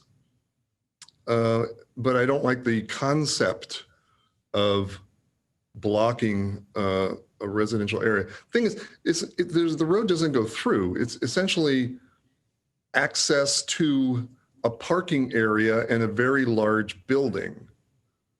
It's a little different than blocking a neighborhood of tract homes or condominiums with many streets and low-rise residential.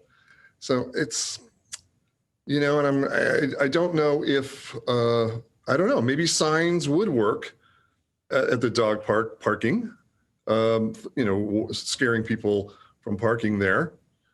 I don't know enough about how well these types of signs work. So I just don't seem to have a decision yet on this. I have a question for staff. Can the separation of the residential from the commercial portion be done with landscape? Just a landscape buffer with gates, with an entry gate for cars? I'm not thinking the purpose is to keep people out. It's to keep cars in, keep spots that are assigned to residents available for the residents they're assigned to. So, Madam Chair, what you're suggesting is that gates would only be at the vehicular entrance or exit to that portion of the parking lot that is for residents only, with the barrier, instead of some type of a fence or wall, the barrier would be, for example, a continuous hedge material.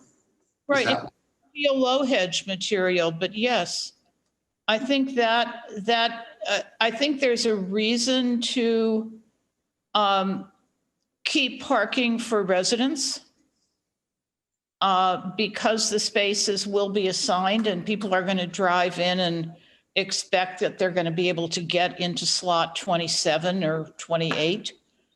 But that it should be some kind of soft landscape material. Madam Chair, I could see that as being a possible solution. What you might do is in your subcommittee meeting, review the landscape materials for that barrier, if you will, as well as the pedestrian access plan.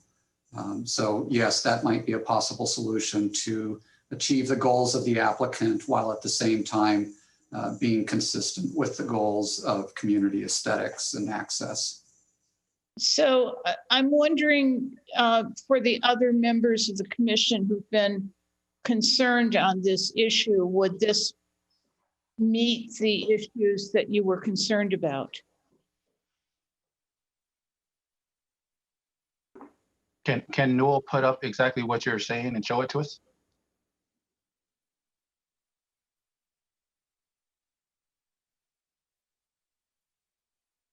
So can you point the areas where it would be landscape versus a gate? So this gate here that you see in going through the planter essentially would be replaced with something else, some landscaping, and instead of the driveway being, well, it would be either a gate if the fire department said you had to have an access way through here. I'm not sure, I'd have to review that with the fire safety. But if there was no gate here, it would be a continual landscape. Continual landscape finger between the driveways to keep a separate parking area for the commercial. And if they can, they could get out, or otherwise it would be an exit only gate for the residents.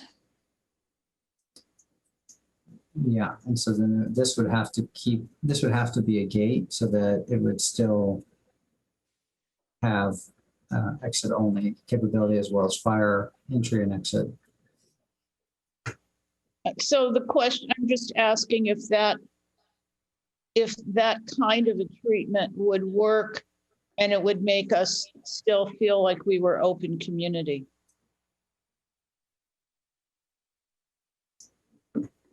Madam Chair? Mm-hmm. I wonder if David could pull up sheet A 4.9A, the rendering. Make sure I understand. I like the idea of what you're proposing. I think that could potentially work, but I want to see how that plays out. Yeah.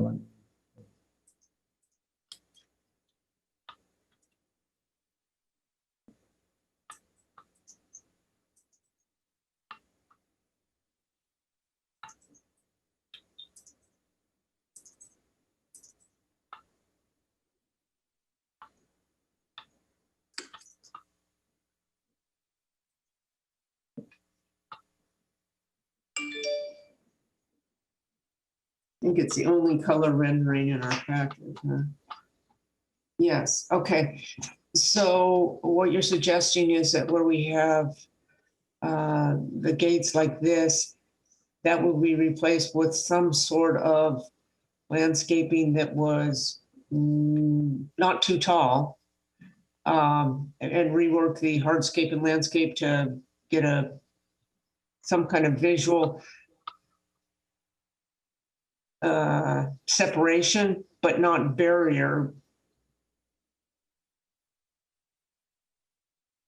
It would be a visual separation. It wouldn't be a firm barrier, Okay. but it wouldn't be something you do. Yeah.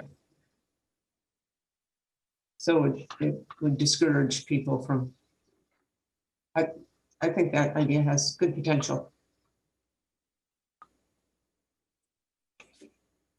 And so it'll just be one gate on Tockwitz? It would be one gate. I think it might be an exit only gate on Tockwitz. And there would be a gate on one gate on Hermosa, and maybe an exit only gate where the retail is, right there. So what would be the difference? So if you can go to, I guess it's the overall. I don't know if you guys can see it. Can you go to that one? Sheet? It didn't show up on the camera, Commissioner Irwin. It says, let's see, I'm trying to look for a number here on it. It just has it has the color, it's towards the end of our packet. It's right before the material.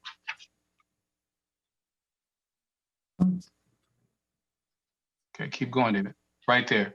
So where would that gate be that you're seeing on Hermosa? So it would still be a gate there.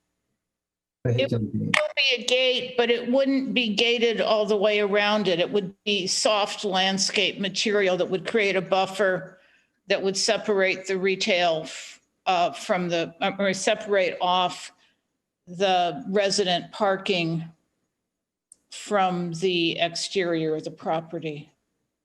Yeah, so it's still basically like a gate. There won't be any flow through there at all. There could be, I mean, I don't know if they had planned any pedestrian openings. And I think that's something we'd like to look at. Even where we've allowed gates, we've required that the pedestrian gates be openable in the last years. So then wouldn't you still have to take it to the, have the gates reviewed and see what type of gate they're going to use there? We'd probably still need to see that. And we could do that with a subcommittee. So we'd have to look at materials, we'd have to look at pedestrian entrance. So it seems like it still would be a gate there. I mean, there's no, I mean, it's still a gate, isn't it? It'd be a gate for cars, it's true. It would limit the access of cars, but it wouldn't. Oh, it's to me, it doesn't do anything. It's still the same thing. It's still a gate.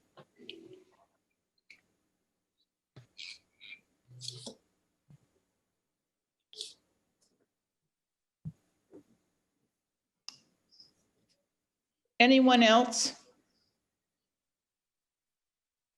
Commissioner Hirschbein. So again, I'll just say I'm not opposed to vehicular gates, or not gates. I think more like a swing arm. I see this more as a parking garage than public access area.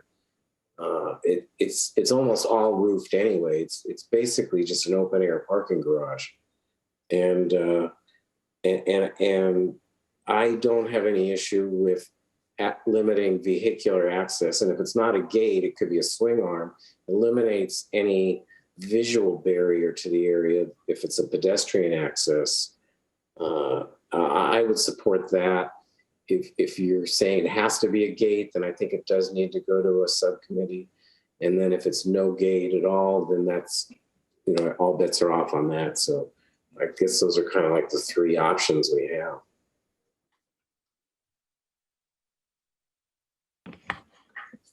Commissioner Maruzzi. Yeah, I'm in support of what the chairwoman has proposed. But I also like the idea of a small gate, or when you say, Commissioner Hirschbein, is it just an arm that goes up and down? Is that what you're talking about? Okay, Yeah, right. It's not this kind of gate. It's just an arm that goes up and down. Yeah, I mean, I would support that. Yeah, that would be, I mean, since it sounds like that's the direction we're going, that would be fine with me. I don't think an arm is in keeping with the project. I know visually you can see it, but that arm sometimes comes down on the car and kind of reminds me of sort of, no disrespect, but mobile home park, or, I mean, this is a luxury project. My mobile home park didn't have an arm.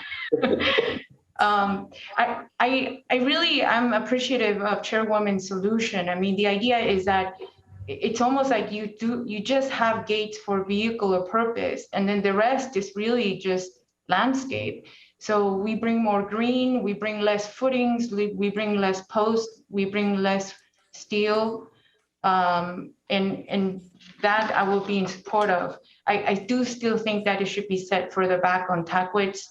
And I do still think that the carport design should be looked at. But that's where I'm morphing my decision. Yeah, let me see if there's a motion between Commissioner Song and myself. An actual gate that's in keeping with the project that would have a sensor of some sort to let people in. And that might be in places. Designed to be forthcoming. Landscape, a short landscape, what do you think, 4 or 5 feet? Commissioner Song? Yes. Yeah, short landscape treatment around the what is we're calling the parking garage. We have we've added, so we'd look at that. We'd look at the front trees for appropriateness and placement to keep the continuous shade along the street. Three drinking fountains with the ability to have dog bowls, one in the public plaza area. And I'm trying to think if there was anything else that we thought we needed to get to conformance. And that would be, and reviewing the landscape would be with a subcommittee. And I would suggest that we include 1 or 2 of the landscapers and the chair of the AAC. Commissioner Hirschbein. Yeah, and I think the gate should also be part of that subcommittee review. And the review of the shade structures. The carports. Carports. And also, I would just like Planning Director Fagg to confirm that he instructed the applicant not to provide any changes to the bus stop that's currently there. That is correct. If the bus stop is indeed in position and it's already in place, I don't see the financial sense in removing a completely covered and installed bus stop and replacing it with something else. If it is, you said, you don't know? I did not drive by the site today to see that it's there. Yeah, I haven't noticed it either. Can you, It's not, can we confirm it after this so that they would Yeah. provide it if there is not one there? Correct. We will confirm at the subcommittee. So, and signage, so with these changes, can we get to a finding of conformity? And do we need any of the subcommittee work to come back to us?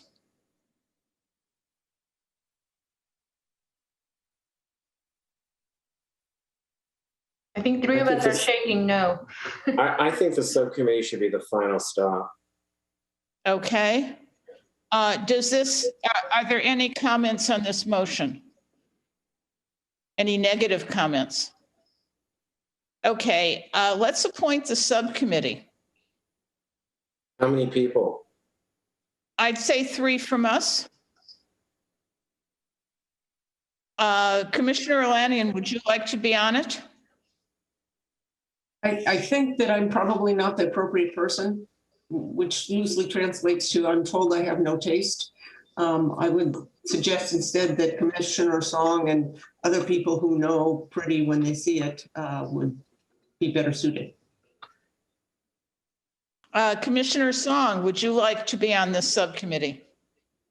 Well, my recommendation was going to be to have Commissioner Hirschbein and Chair Warmick with 3 members of AAC.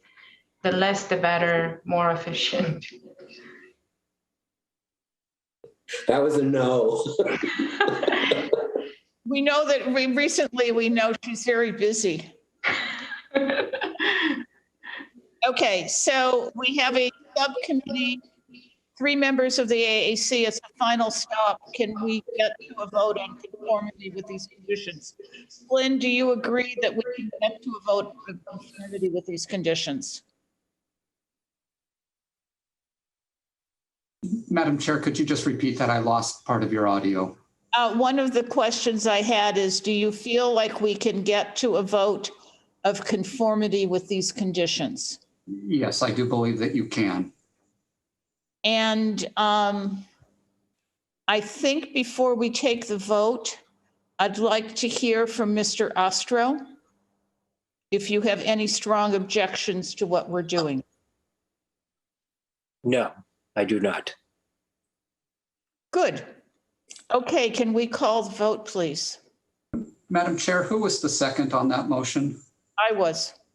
And the motion was made by? Commissioner Song. Okay, thank you.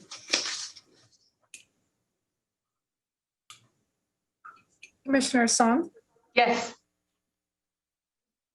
Chair Warmick, Yes.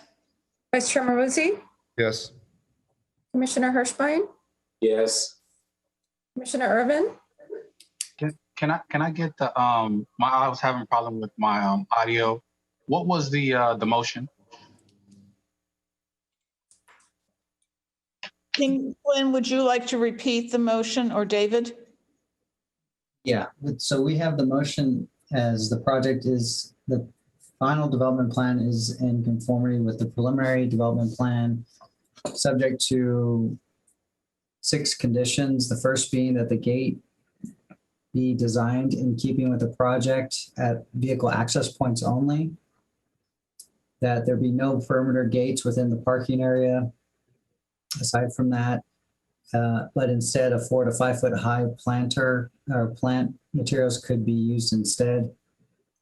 The shade trees along Tockwitz need to be reviewed by a subcommittee. The public drinking fountain, there should be a total of 3 with the dual fountain showing having both human and canine accessibility in the public spaces, including within the public plaza. Modify the carport design to be more in keeping with the preliminary review that was shown in December, and that the bus stop shelter to be confirmed at the property, but if not, then they'll need to install one. And items 1, 2, 3, and 5 that I just mentioned, and 6 should be reviewed by the subcommittee. Okay, that's a lot. All right, so I'm not in support of the gate, so I'll say no. And Commissioner Leah. Yes. The motion passes 5-1. Can I just mention something that is a condition that Mr. Newell said about the carports? The original design had sort of brackets, the curlicues and stuff. I don't think we were going back to that. I think we just wanted, as you said, to modify the heights and to get a little more elegant design solution on it, not to go back to that kind of, I don't know, old English look to it.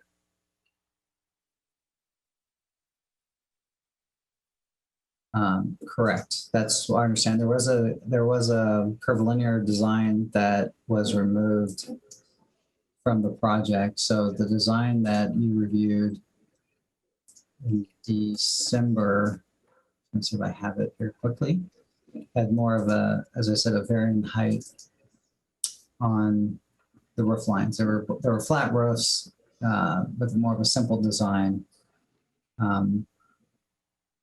Okay.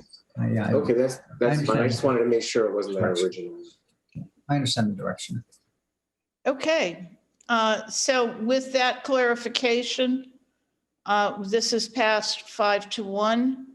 And how quickly can we get a subcommittee to meet? I guess it also depends on how quickly the applicant, I think we want to work on this as quickly as possible for them.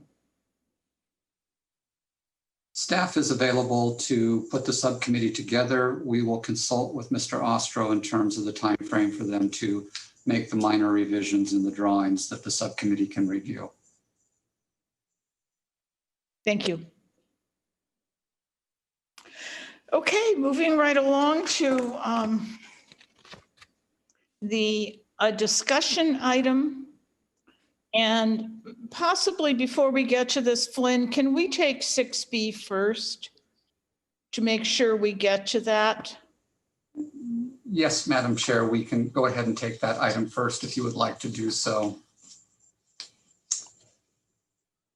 So very briefly, I sent out a memo to you earlier today identifying that 5 of our ARC members are at the end of their respective terms. However, they all can be reappointed and all have requested to be reappointed. I also provided as part of that email applications that we have on file for ARC positions. And while we do have a couple of candidates that have architectural experience, one of the things I would recommend is we are going through a period of transition right now as we embark on a new architectural review process based on the experience that we've had with our current ARC and their respective abilities and professional training. I would recommend that we reappoint the existing ARC members for respective term lengths based on their total time of service. And so what I am recommending again is that we reappoint, and we do that formally at your meeting of June 28th. If the Planning Commission is agreement, we'll go ahead and schedule those reappointments for June the 28th. Madam Chair, any questions from the Planning Commission members about the ARC? Before we do, I just want to say that I talked with Flynn about this, and we were in agreement with reappointment. I think we have one of the best ARCs we've had, and we're also going through a change. And I think it would be good if we can keep that group together to get a good sense of the changes when we do a yearly review a year from now. So that played into both Flynn's and my recommendation to you. Are there any comments on this? How long are the terms for? Or when are the next terms up, I would say? So for a couple of our members, they received automatic term extensions. They were actually, their term ended last June. And right off the top of my head, that's member Jay Quay. And I'm sorry, I forget who else I had there. Doty, Excuse me? Tom Doty. Doty and McCoy. So what I would propose is that we extend their terms for 2 years, which would give them a total service time of 6 years on the ARC. And then member Walsh, member Payline, and our alternate, I would extend their terms for 3 years through 2024, which would be consistent with what we typically do. So the next time there'll be openings is 2 years from now? No, actually, we have 2 positions that would be open next June, in June of 2022. That's member Rotman and member Lockyer's positions. And this is nothing commenting on the existing team at the ARC, but I don't want to discourage people from applying because, it's nice to get a churn there as well. And I would just say that there's been a couple of people that have applied more than once, and I just don't want to discourage them from never applying again, because I'd like to see some change at some point in the process. Commissioner Song. So piggyback on Commissioner Hirschbein, Director of Ag, what you're saying is that next year those two commissioners will be termed out. That is correct. They will be termed out and would not be eligible for reappointment. Right, and I also agree that looking at the new candidates that have applied, there's some really good potential there. So we do want to encourage them to stay on and apply, and then have this 1 year be really the workout year with this new way of reviewing projects. So I'm in support, and if you would like, is there a motion to be made? We don't need a motion. I just need direction from the Planning Commission, and then we can schedule a formal item on June the 28th. I agree with what Chairwoman is proposing. So do I. Commissioner Maruzzi? Yes, I agree as well. And me also. Thank you. I think, Flynn, you have direction. Yes, and what I might do based on Commissioner Hirschbein's comments is to send letters to those who have applied indicating that we will have positions available, and based on their credentials, we would encourage them to continue to be available for interviews and to be a part of the ARC. Good. The next item is a preliminary discussion of the City of Palm Springs general plan update, and it's an introduction to the housing element. I don't know if people know that we have a meeting planned for Wednesday, the 21st, for a review of this element. So tonight, I think what David wants us to do is raise issues, but this won't be the last discussion. This is just our very first discussion. And most of the items in the update come in the last pages, I'm told. David? Yes, thank you, Madam Chair and Commissioners. So yes, this is, Madam Chair is correct. This is the first of the number of reviews you'll have related to the housing element. We'll have one, we have one scheduled for next week at 5:30 on the 21st, so a week from today. But we did want to give you the draft document beforehand, so you had an extra week to take a look at it. So that's why we wanted to introduce it today. And so as far as the presentation tonight, I'll kind of give you a sense of what else we'll also be discussing on the 21st. I'll also give you some background as to where we've come from since we started this process in the presentation. And then I'm going to also introduce the land use plan, because the housing element is closely tied to the proposed land use plan for the general plan. And I'll go through some of that specifically here in a moment. And then also talk about briefly the proposed build out for the city with the land plan, because those are all kind of components that are interrelated and tied together when we talk about the city's housing stock. So let me share my screen here.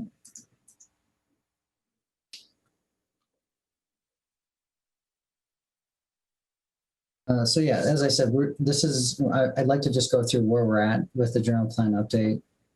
What we're looking at tonight primarily is the housing element, but there are other related items. As I said, the land use plan, which includes definitions and descriptions of our land uses, as well as the land use map. And with all of that, we have our proposed build out projections. And then lastly, we'll talk about what's happening next. So this process started back in winter 2019, where we established what the baseline information we have currently for our general plan is, as well as existing inventory of the current conditions in the city. So that started back in winter 2019 with our consultant Placeworks, who is the consultant that's assisting us with the overall update. Just as a reminder, it is a limited update. It's focusing primarily on the land use, housing, circulation, and safety elements. Part of that, part of the update also includes our vision and priority statements, which as you recall, we looked at last year and were forwarded to the council. So we are still working on some of the vision and priority statements per the direction of council. We have right now, what you see here in the pink, the land use plan and the housing element. So we've been working on that for the past basically year with the steering committee, getting direction from the general plan steering committee and recommendations on land use descriptions, land use changes, and general direction related to how we address our housing needs. After we get through this month into August through December, we're going to start looking at the specific goals and policies of the general plan. So that'll happen in the latter half of this year. And we'll also start working on our environmental analysis that has to be completed as a part of the process. There is a two-path track that we're on. One path is the housing element, because we have statutory deadlines that we have to comply with and state law to meet. And in order to meet those deadlines, we have to focus on that portion of the update. And then the other path is related to really the rest of the limited update that we're doing. So the other three elements that we're updating and the changes that we plan to make as a part of those updates. So that would all complete by April of 2022. The land use, or excuse me, the housing element would be completed within the statutory timeframe, which would be sooner than April of 2022. And I'll get into those details soon. So where we're at in the process related to how we've been doing some of the outreach for the update.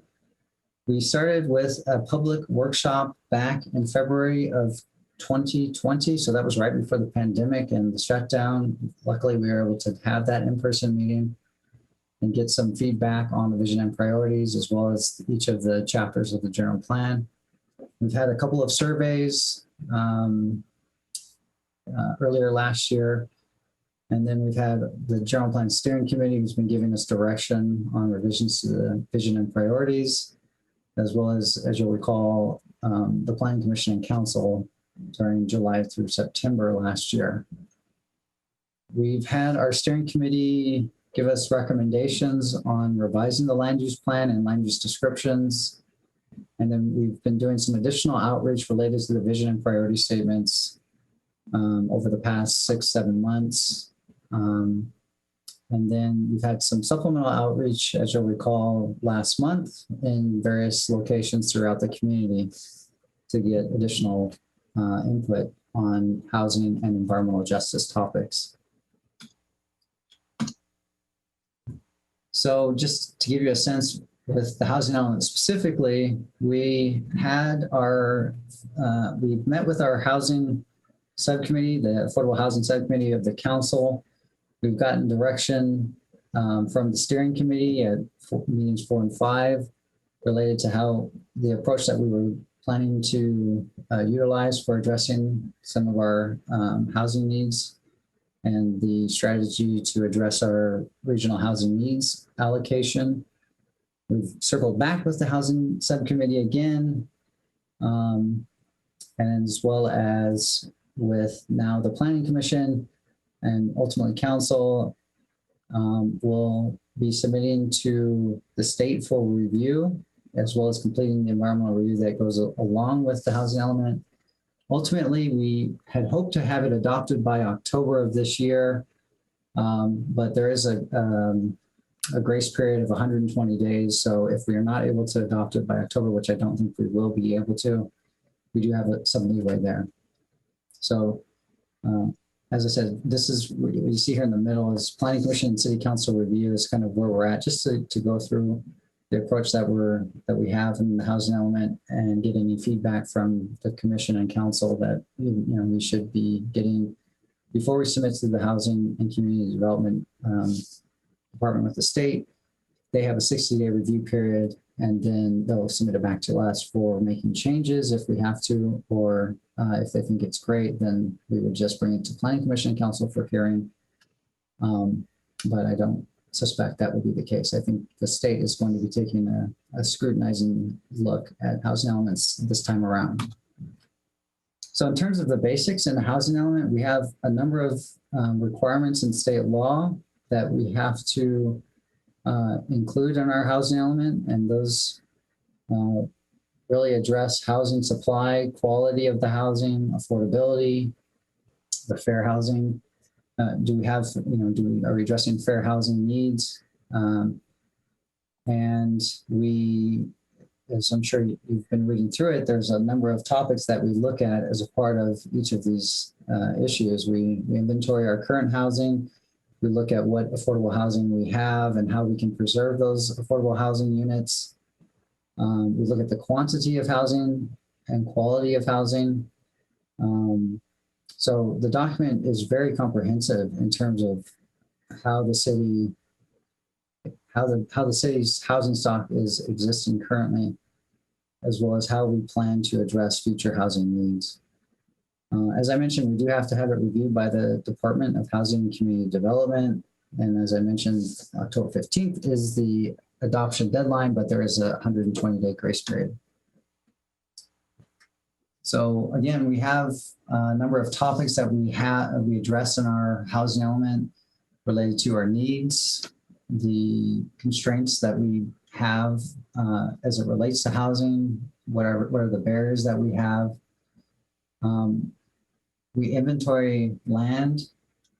We have an inventory of land for new housing, so undeveloped parcels of land. We look at those and the zoning and general plan designation to see if those are good candidates for housing in the future. We also have a number of goals and policies to address a variety of topics in our housing element. And then at the conclusion of our housing element, at the end of the document, we have programs that we outline to implement our goals and policies. So that's really the last table summarizing how we plan to meet and address our housing needs. What we do know is we have generally an aging population in need of affordable housing and assisted living units. There's definitely a missing middle income for mid-career individuals or younger families that cannot afford to live in Palm Springs. There are just very distinct and special needs for individuals based on a variety of topics related to age, income, household type, or disability. We have seen some interest in condominium development in the city, but there certainly are unmet needs in terms of supplying housing for duplex, triplex, fourplex units, which usually can serve our middle income residents. So one core component of our housing element is the regional housing needs allocation. That's the acronym RHNA, the often referred to as RHNA. And so that every city has a RHNA allocated to it for the planning period, which for us, it's an 8-year planning period from 2021 to 2029. And so the needs that we have to supply, we have to ensure that we have adequate sites, or how we plan to ensure we have an adequate number. What we need to plan for basically is that I have an inconsistency here. I just saw on my slide. It's 2,557 units, not 2,554. The numbers were slightly modified since we got our initial allocation. So we have a couple more now. But you can see the goal has significantly increased from the previous planning cycle, which was from 2014 to 2021 on the graph here, or the table here on the right, for the varying income levels. So in the 2014-2021 cycle, we had 272 units that we had to plan for. In this upcoming cycle from 2021 to 2029, 2,557 units. And as I said, those are for all income levels, from very low to above moderate. Historically, the city has not had any challenge meeting the above moderate income levels. So the 116 we satisfied probably within the first year of our cycle in 2014 or 2015. But the other numbers are certainly have been problematic in addressing, particularly with the loss of the redevelopment agency. So, so as I said, the magic number this cycle upcoming 2,557, about 1,143 of that we expect to accommodate fairly easily with a number of housing projects that we have in the pipeline, either under construction or expect to be under construction during the 8-year period.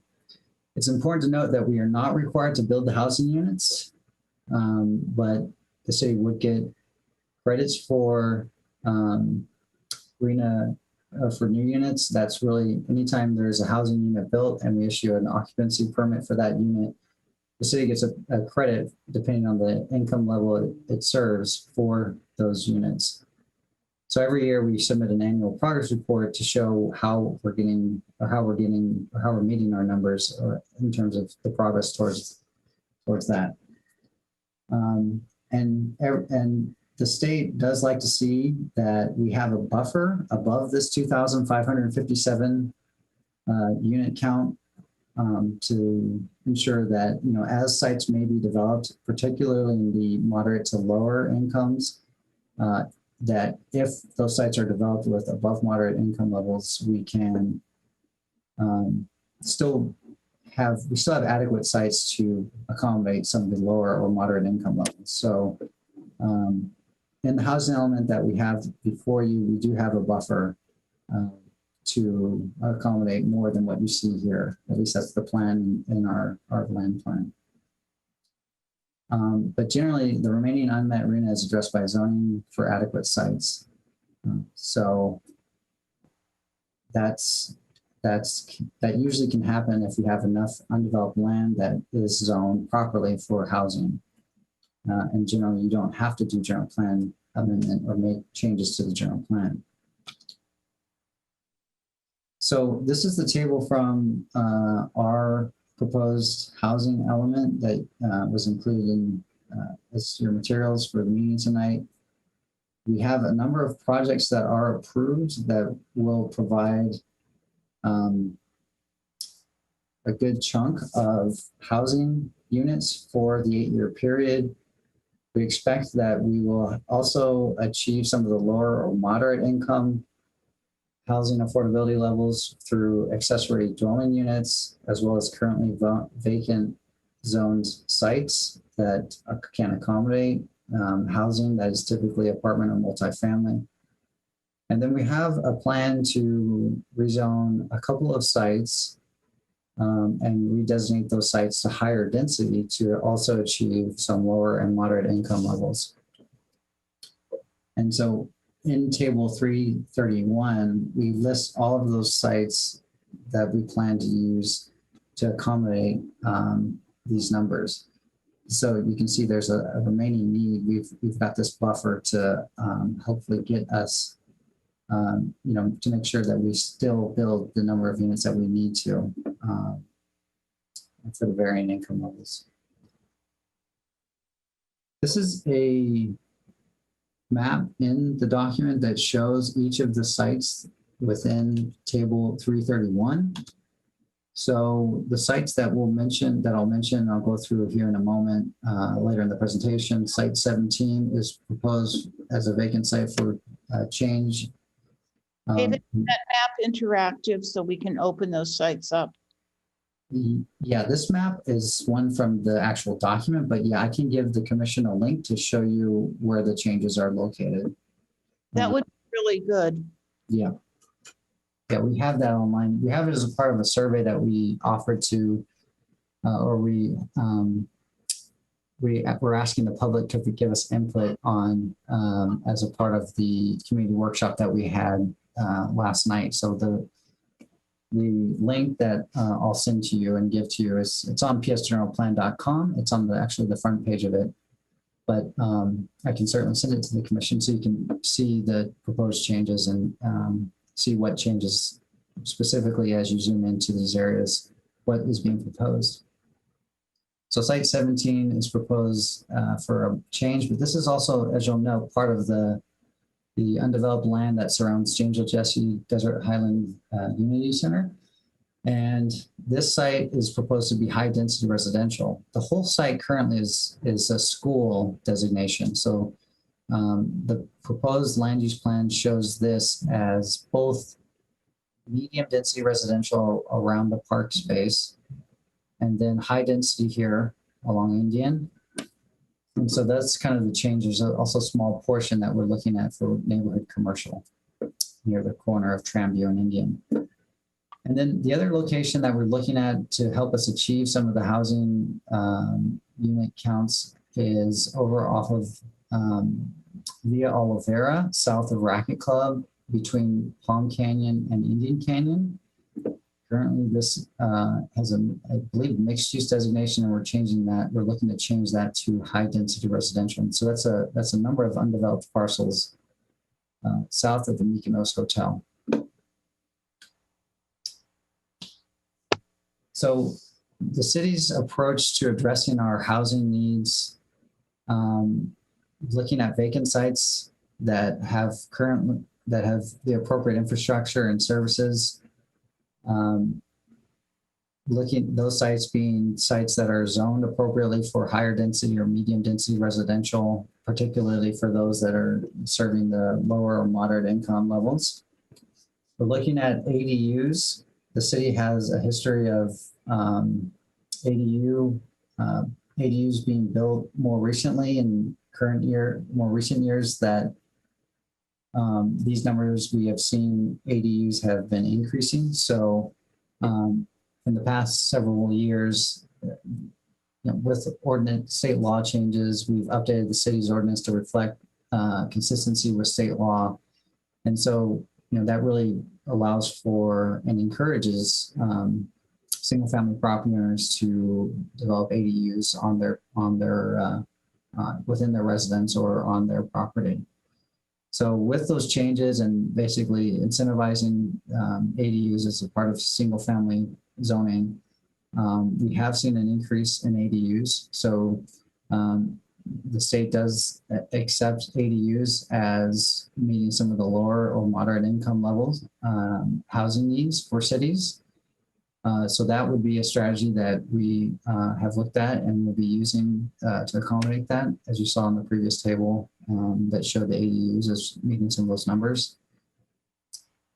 And then after we've looked at vacant sites and looked at ADUs to address our housing needs, as I said, there's a couple of sites that we are recommending for change to high density residential to achieve our RHNA numbers and our buffer.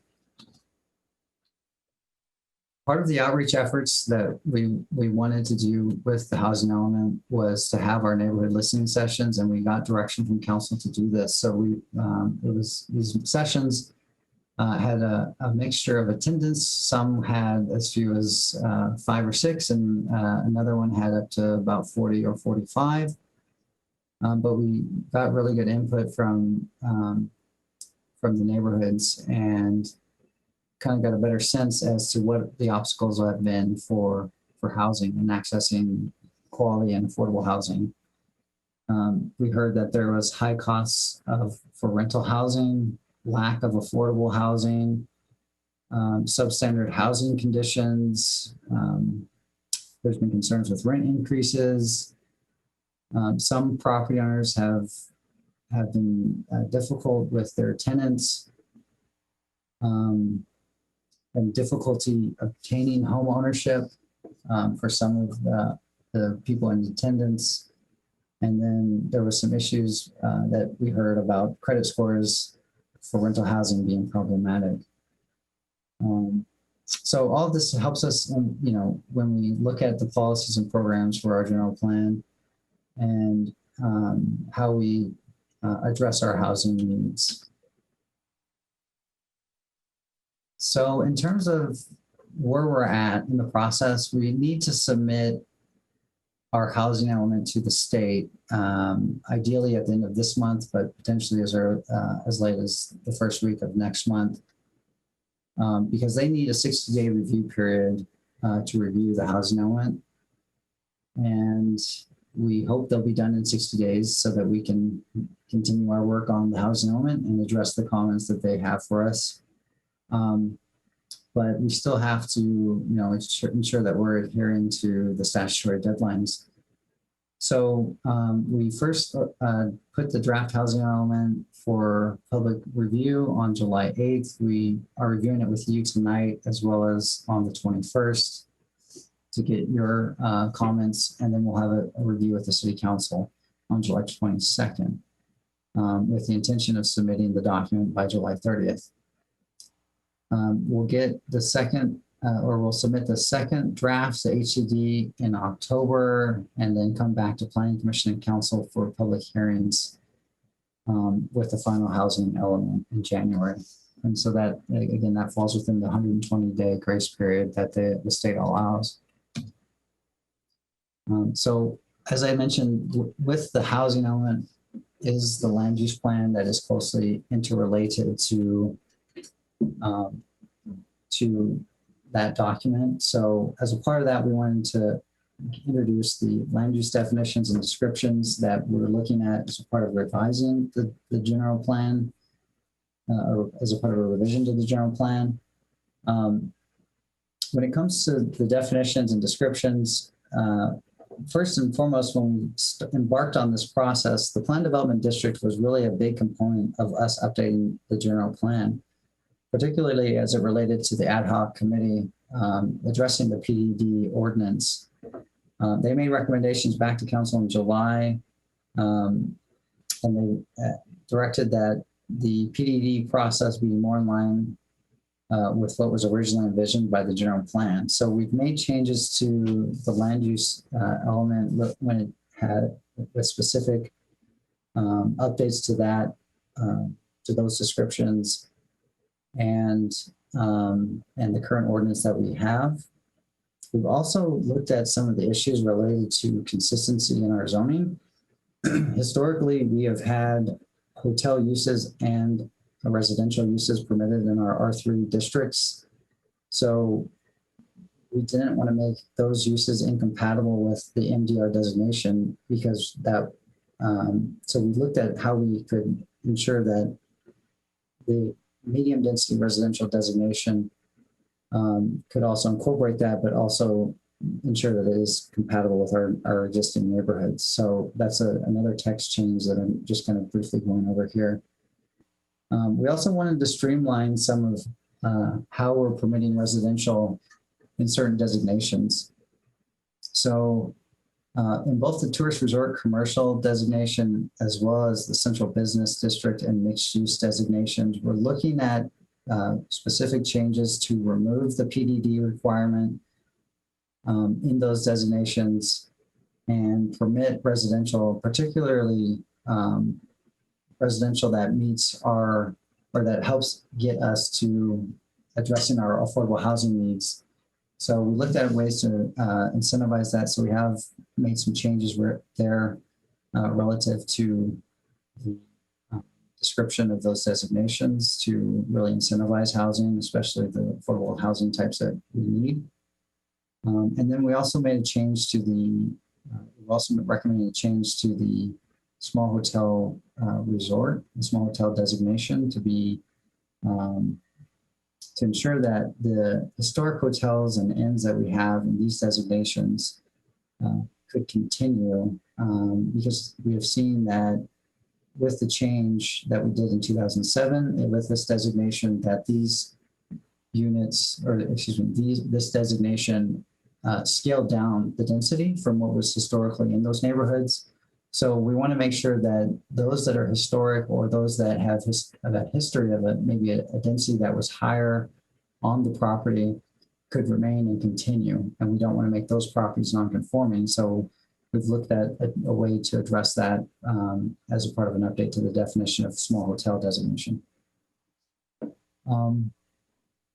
And then lastly, we've made some changes to the mixed use areas, or we're recommending changes to the mixed use areas throughout the city. So within, for our mixed use designations, we have a description on what the desired mix of uses is.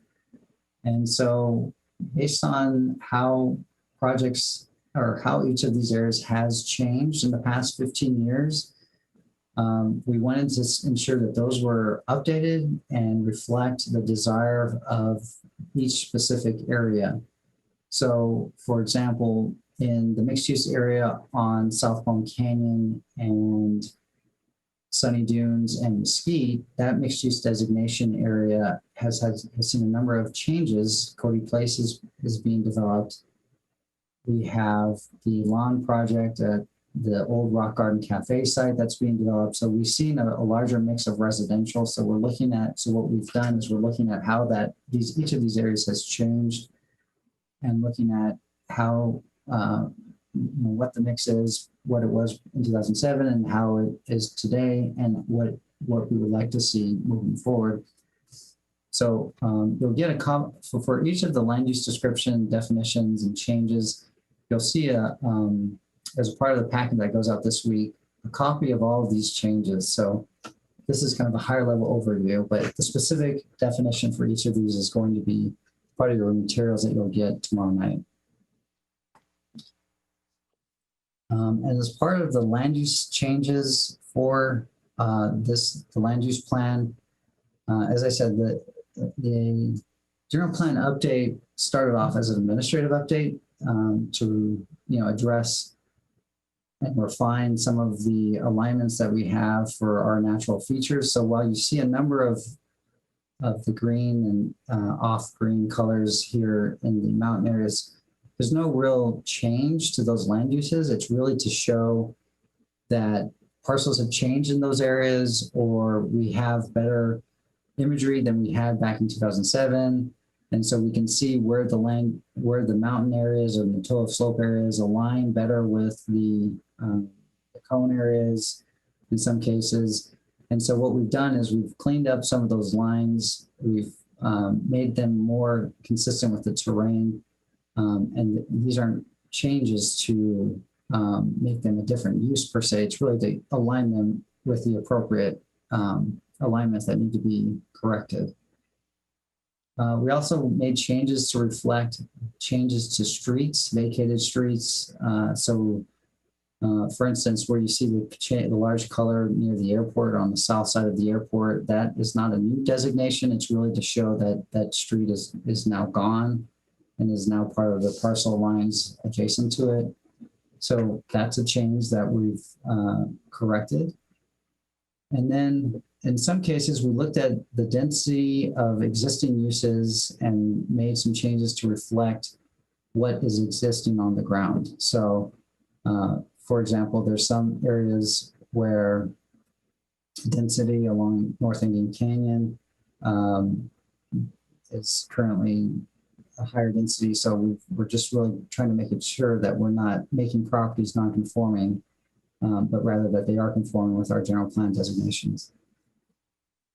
And then we also had some changes in section 14. So we're just cleaning that up in our land use element.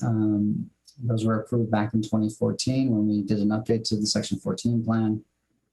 And then new land use changes that we're recommending are related to the two areas I mentioned, the mixed use area adjacent to Via Olivera between Palm and Indian Canyon, and the College of the Desert site, which was previously a school designation, and now it's proposed to be medium density and high density residential. So just to give you a sense of administrative changes in the boundaries. So what we're looking at now is we have better maps that show our flood plains and flood zones. And so we're trying to align what the conditions are on the ground for some of these areas to reflect those conditions. Again, the section 14 changes that we're doing are kind of cleanup changes from our latest update back in 2014. These changes were recommended as a part of that document, so we're trying to clean that up. The former College Park, or College of the Desert site within the College Park specific plan, as you see, it's a school designation in the blue, and proposed to change that from school to medium density around the park and the community center, and then high density residential and Indian neighborhood commercial at Tramview. Again, to go back to what I was mentioning about Via Olivera and North Palm Canyon. So this is the 5.5 acres. This is a 5.5 acre site that has a number of parcels here that the steering committee has recommended for as a candidate site, and could serve as meeting some of our lower or moderate income housing affordability levels. So currently you see there's a mix of high density residential and mixed use. So the proposal is to create the whole site is high density residential.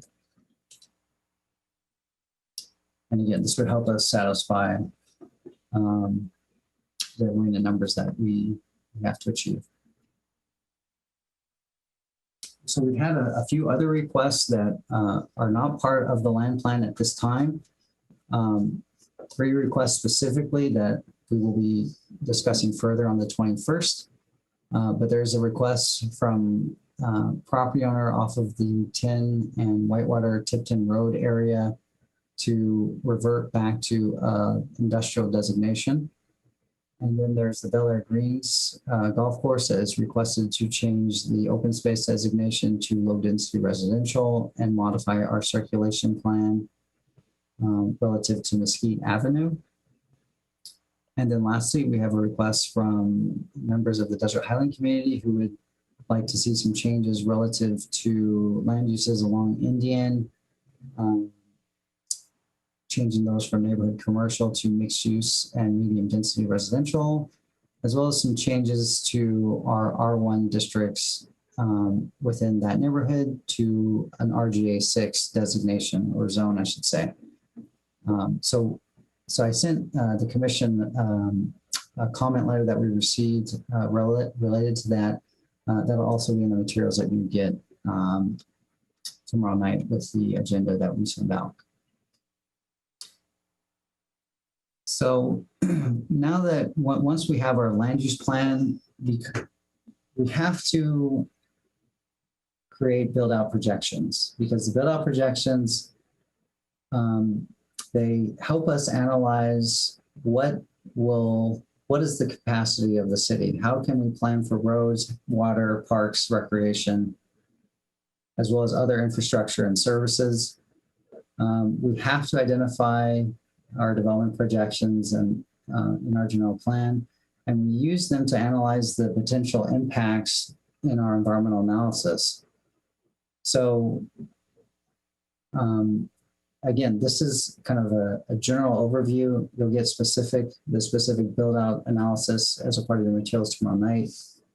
But we did want to give you just an introduction to it because it will be a discussion that we will have next week. So with the changes that we're looking at in the land use plan, what we see is with the demonstrated, we're demonstrating that we're committed to increasing our housing production.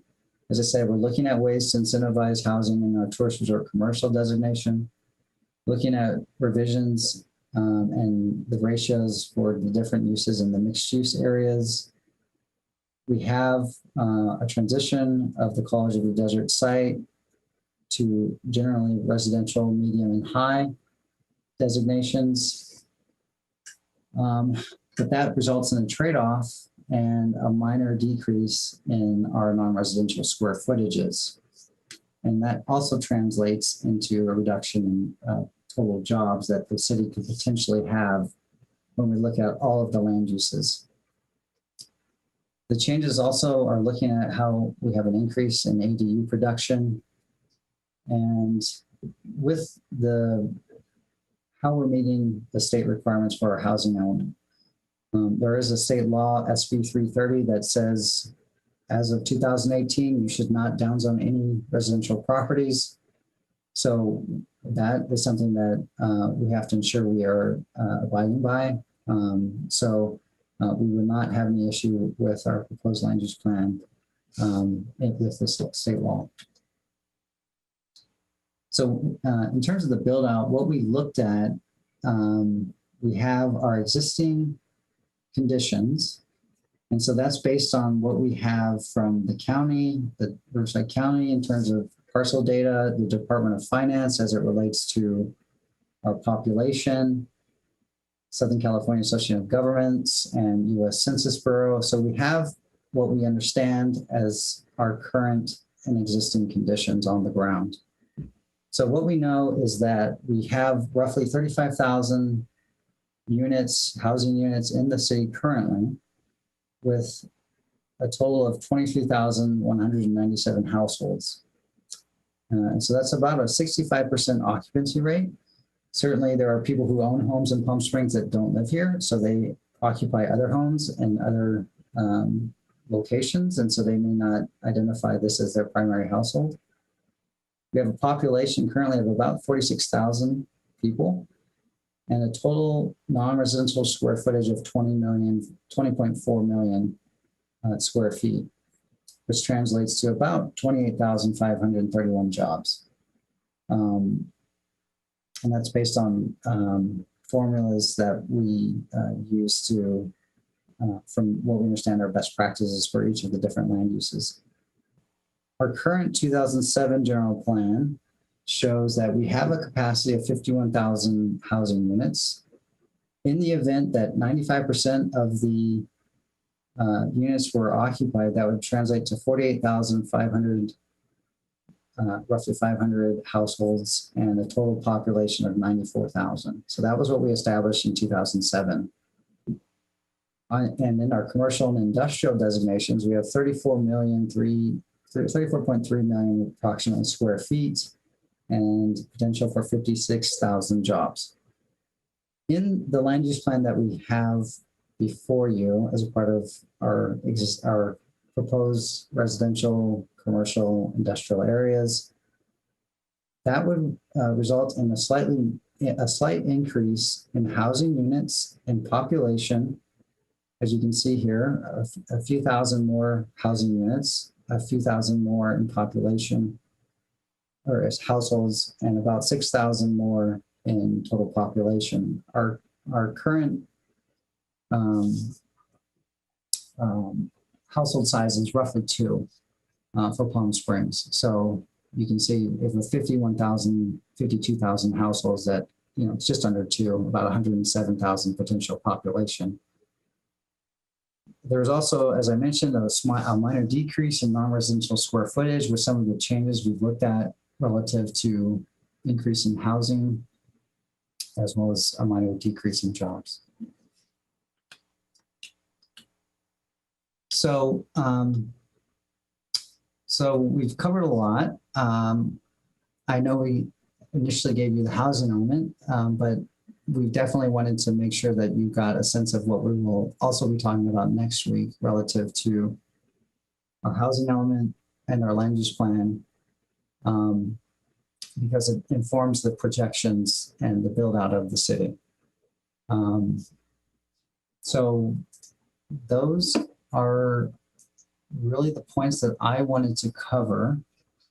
I'm happy to discuss any specific questions you have in the housing element, because it's quite a large document. It has increased more than double from the previous housing element. So there's a lot more information in there, a lot more details. But as Chair Wormack mentioned, probably one of the key issues for every housing element is the table near the end of the document that talks about how you plan to address your housing needs through the housing program summary. So that's table 335. In that table, you see there are a number of specific programs that the city will be looking at to address our housing needs. And there's certain timelines that we have to complete these things by to ensure that we are achieving our goals and policies. So a couple of examples that are probably important for the Planning Commission to look at. Specifically on page 181, we have a few items here at the bottom that talk about small lot housing, hotel conversions, inclusionary housing, those things being completed within the next couple of years. Design standards on the top of 182 being completed by 2024. Creating objective residential development and design standards. So that's something I know we've talked about in the past, especially as a part of our architectural review process changes that we recently adopted. There's several other programs that we think are important and helpful for us for meeting our housing needs and addressing some of the input that we've heard from the community. So with that, I'll conclude my long-winded presentation. It's been a long presentation.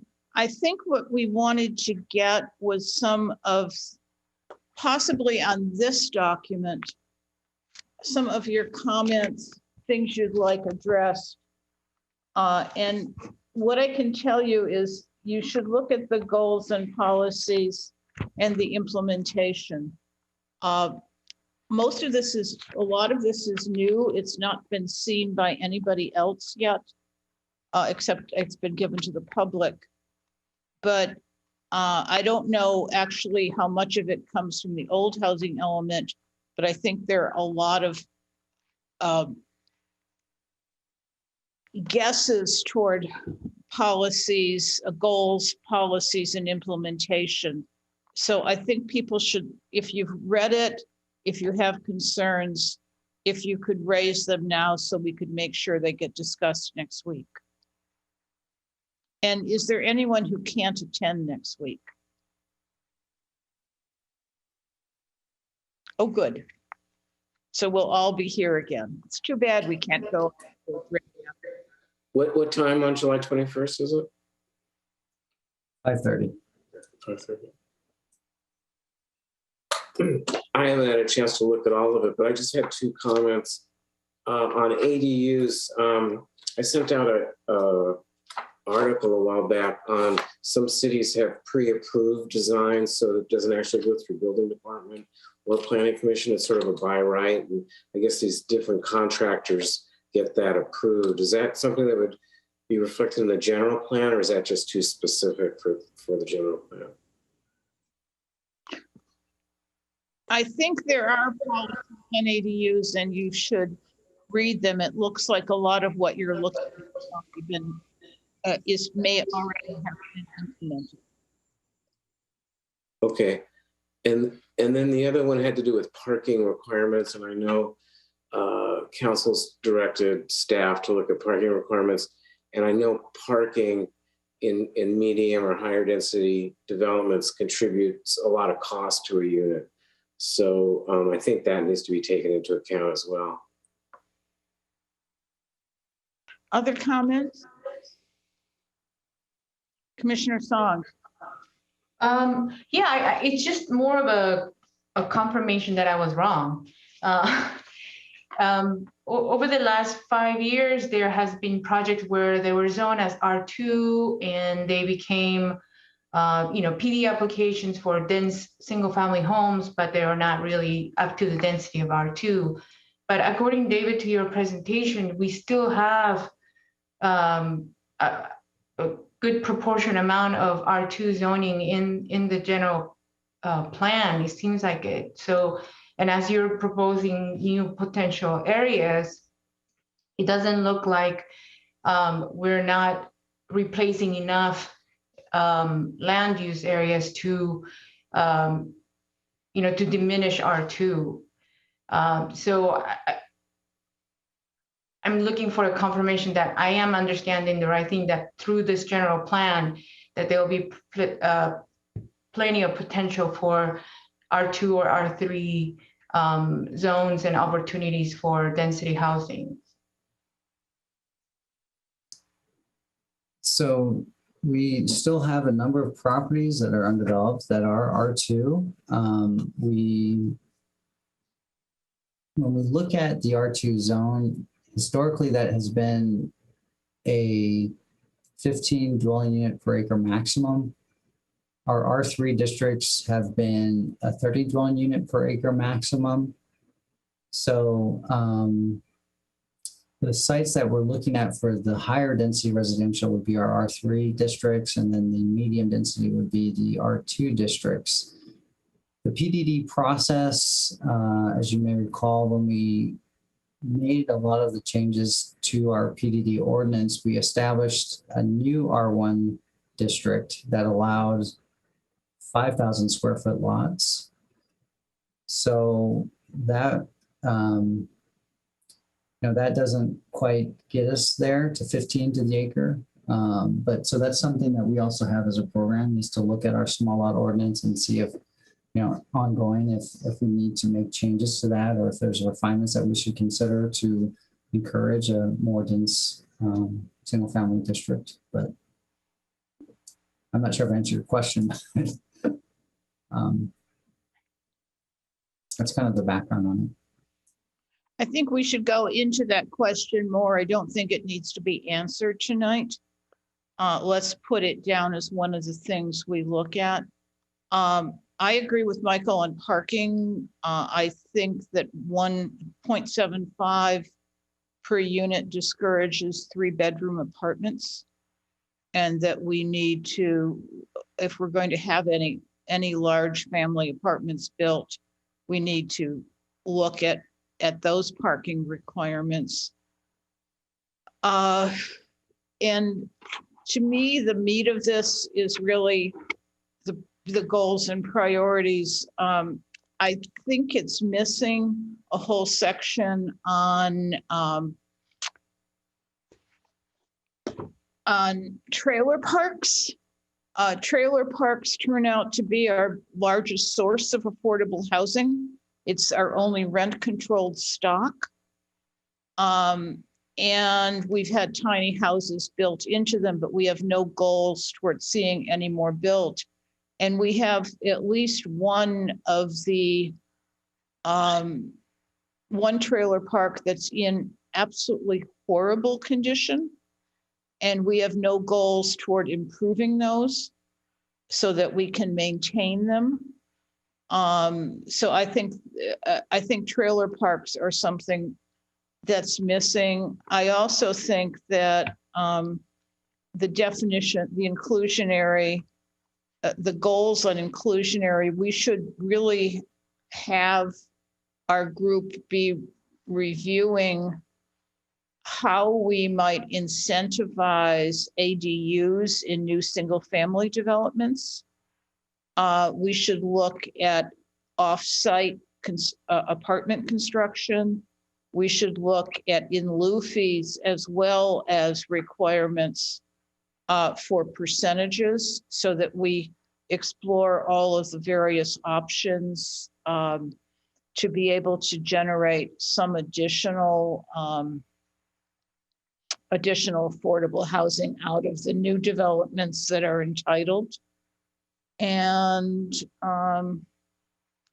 they're just it feels like there's some things that are missing out of what's a very comprehensive and good document. So I'd like us to go through this, maybe page by page, when we get to the goals, the policies, and the programs, and make sure that that at least one group in the city has covered that.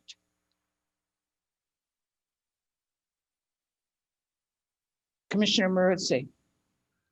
Does this document address the kinds of issues that former Commissioner Lewin brought up about using commercially zoned areas for residential because the parking lots may be too large? This was something we had mentioned several times. It doesn't address them, that we should add that to it. It doesn't address them in RENA numbers, because that doesn't, you have to be 2 acres to count for RENA numbers. But in the goals and policies in it, that's something we should clearly look at and suggest adding. I mean, that was the whole point of the subcommittee that Commissioner Lewin had tried to establish, was to come up with creative ideas, new ideas on where housing could be put that would differ from standard zoning. Yeah, and the key there was alternative sites that HCD is not going to accept as part of our housing element. HCD has a very, and when I say HCD, I mean the state, has a very narrow focus in terms of what they'll accept.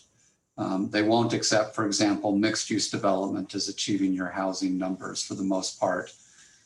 So Commissioner Lewin's idea was to look at what alternatives can we do in order to encourage the development of affordable housing that may be over and above what the state will accept from us. So I want to make sure that's clear, but certainly in our goals and policies, we can include that as something that we want to work on and want to achieve. And this document is not only to meet the state's requirements. We're doing this for our own purposes as well. So yes. Yes, but again, the state will accept what the state will accept. So we have to be careful in terms of how we go about meeting their requirements. All right, I find it slightly baffling. Do we have to have 2 documents? One that reflects what the city really wants and the other what HCD wants? No, but we just have to remember that HCD is reviewing this document and can reject some of the things we propose. But there's no reason why we can't suggest that in our policies as something to work on separately. I see. Okay. Commissioner Song. Director Flynn, do you think HCD it's in the process though, maybe in the next cycle to be more open to housing overlay or mixed use as housing, knowing that there's so many assembly bills and Senate bills, that are sort of competing with the state as far as, trying to encourage more housing? I would certainly hope so, but I don't think anyone can predict that.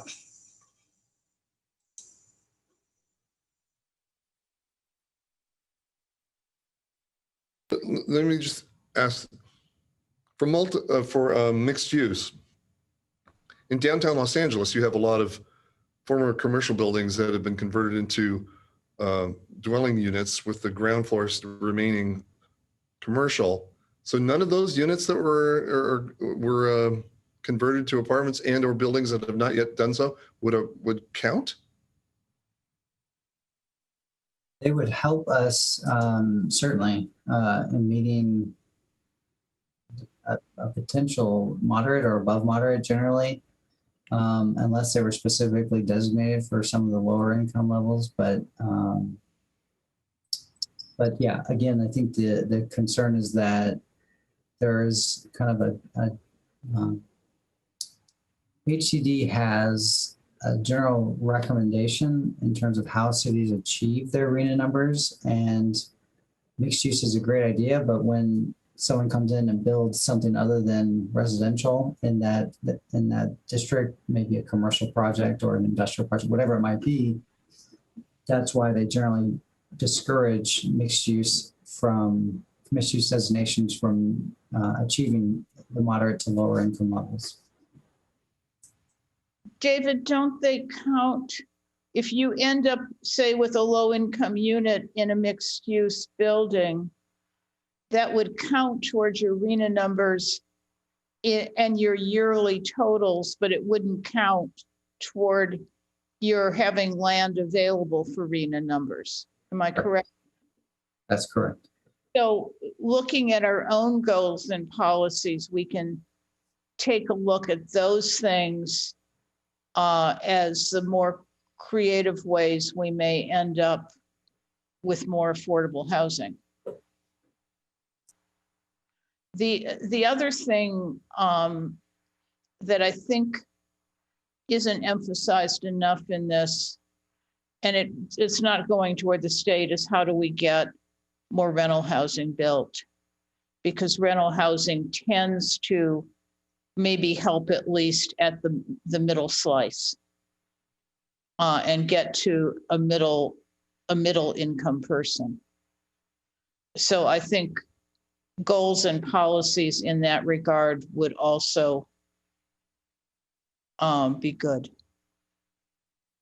Lori, you're nodding. Do you have something to say? I was just going to say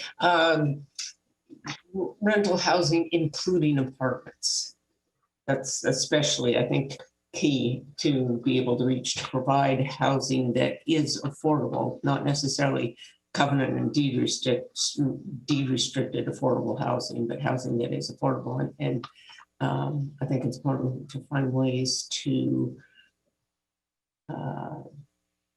encourage or to stimulate development of apartments, because there are a lot of folks starting out, a lot of folks going to school who aren't ready to be owners, and apartments are ideal for that.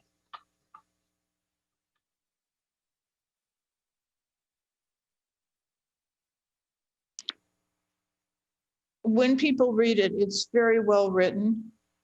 I just think it's the specifics. It's a good document. And it's the specifics that we want to look at. So maybe, Flynn, would you be okay with us going page by page on the goals and policies? Yes, if we can just be mindful and skip over things where we don't have issues and try and work through that quickly and concentrate our time on areas where we do have issues. Okay.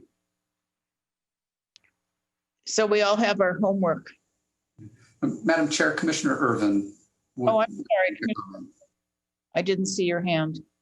Yeah, I just wanted to say I went to 3 of the events that we've had so far, and I just want to tell staff they did a wonderful job, even with having Spanish speaking at one of the events, with a translator at a couple of the other events for deaf and Spanish speaking. I just want to say thank you to you guys for trying. I would try to encourage a little bit more to get more attendance. I noticed that there wasn't that many people in attendance, and it's maybe because of COVID, or it's maybe just because people are not interested. But however, it's very important. And yesterday, it probably was about maybe 15 people there at the convention center. Kind of disheartening, a little sad. It's very important what happens to our city going forward, and I would encourage maybe to do a little bit more outreach. I know you guys are doing a pretty good job with outreach, and you're trying everything that you possibly can, and everything that's in a document is wonderful. Just wanted to tell you guys thank you, and keep up the good work. And also just wanted to mention there were a couple items that were in the 2007 general plan that was mentioned by Desert Highland. If you guys could maybe take a look at that and put that back into the wording with the self-help homes, and also with the home buyers assistance program. So that's just something that you guys can look back into adding back into the general plan so we can make sure that we're trying to create housing and different opportunities for housing in our city. And that's all.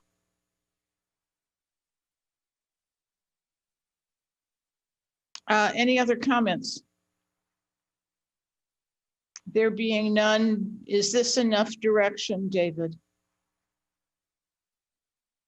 Yes, and as I had mentioned, you'll have another packet that you'll get tomorrow night that goes over all of the things we've talked about tonight. I know it was kind of a high level overview, but you'll be able to look at all the specific things that we've basically been doing the past 7, 8 months, 9 months, 12 months with the steering committee. And be able to look at those in specific details. So Can you send us that link to the map? yes, And the other thing is maybe a link to the 2014 housing element I will do that. for any of those of us who want to see what we had the last time in this element. It's really changed. Thank you all. And tomorrow, David, you're saying it's another meeting tomorrow? No, just the agenda for the 21st will be sent out tomorrow night. Okay. All right. Thank you. Having completed this item, the next item is Planning Commission reports, requests, and comments. I do have a report. I sent a letter on behalf of the Planning Commission regarding the issue of solar with commercial and specifically with cannabis. We were asked, the city council did take it up. They asked us to meet with Sustainability Commission. And Flynn is setting up a meeting, I believe Flynn and David, sometime in August. And it will be a Zoom meeting. David Friedman suggested we include some of the engineers, as a lot of the issues might revolve around engineering and state law issues. I sent you all his comments, or David sent you all his comments, which was in a package of about 6 notes the other day. And I think as we're looking at these issues, it might also be good to include Veronica in that meeting. We were going to look both at solar and water usage, since those water usage will become a more major issue with the drought. And we'll be notified when that meeting is set up. Do you have, and that was a question I was going to ask the commission, are there any dates that don't work for the commission? Any commissioners in August as we look to schedule that? It's a Zoom meeting, correct? It's a Zoom meeting? Yeah. Yeah, I mean, I might not be at home, but I could Zoom in. Anybody out of the country, I think. Yeah, I'll be in Mexico. I'm not sure about Wi-Fi. Starting the 17th. Of August, or? Yes. Yeah, me also. The 17th is my birthday, and I'll probably be somewhere as well.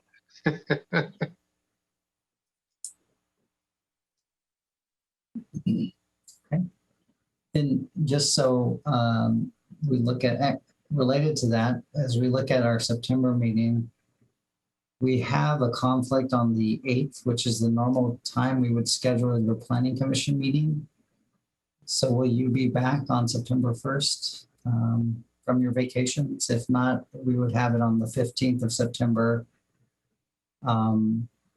And that gets really close to the 22nd, which is the subsequent meeting in September, the second meeting. I come back just after that, so I wouldn't be around on the 1st. What's the conflict on the 8th? I believe it's one of the nights of Rosh Hashanah, a holiday. September 1st actually works better for me than the 8th does. The 15th, is that a problem for people? I think I'll be back by the 1st. Yeah, the 1st should work for me too. So are we going with the 1st or what are we doing? Well, Commissioner Hirschbein wouldn't be available on the 1st, so what we should probably do is look at the 15th. Well, I won't be available on the 15th.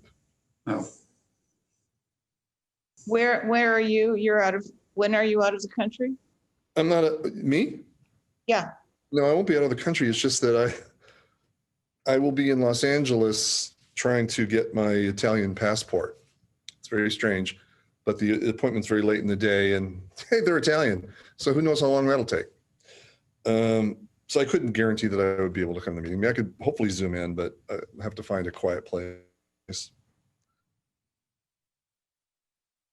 So maybe we need to check with Member Roberts on his scheduling as well. So we might check in with him on the 28th. Okay, well, hopefully we can potentially have a date set on this by the time we meet next week or in 2 weeks. Yeah, let's try and nail that down on June the 28th. Yep, okay. Are there any other planning commissioner reports, requests, or comments? I haven't seen any bulldozers over at the Tova site yet. I was wondering where we are in that process. If you wait for the July 22nd City Council meeting, you might see an item on the agenda relative to the proposal for demolition of the Tova Hotel. I have to wait?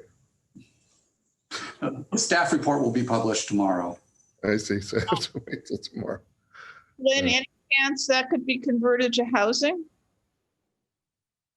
Excuse me? Looking at the framework, it looks like it would make great housing. Funny that you should mention that. I've actually been contacted by a couple of individuals who expressed interest in possibly buying the site for housing. One in particular looking at affordable housing. So, oh, that would be wonderful. Possibility. Will there be updates on some of the other issues, the top 4 we always ask about? The one next to Dream and then whatever they are, I'm getting confused, but will there be an update on those? Mr. Priest, do you have any, I know these are all somehow in the legal process. I'm just trying to find out what's going on. Well, the latest I can tell you, Tova, stay tuned for July 22nd. The Andaz, the commission's familiar with what happened there. They're pursuing a development path. The Dream Hotel and, I'm sorry, I'm blanking on the name of the 4th one. Orchid Tree. The Orchid Tree. There we go. Orchid Tree, yeah. Both of those, as I understand, are still in the investigatory phase. There's a lot of ramping up to do on a lot of these large code enforcement cases. So they're still, planning the strategy on how best to approach those two. They're still in the early stages. I see. Thanks. Any other requests, comments? Okay, planning director's report. Based on the lateness of the hour, I'll defer most of my items to our meeting on the 28th. But I do want to mention that there are 2 items that have been called forward to City Council that the Planning Commission recently considered. One is the cannabis facility that was considered, I believe, at your June 23rd meeting. And then the Canyon View project has also been called forward by City Council. Both of those items will be on the agenda for the July 22nd meeting. So just wanted to make you aware of those items. And I'll discuss other items at future meetings in terms of direction that the city council has given relative to subcommittee and work group items. With that, I'm going to adjourn our meeting until our special meeting at 5:30 p.m. on Wednesday, July 21st, 2021. Good night, all. Good night, everyone. Good night, everyone. Good night. Nice seeing. Recording stopped.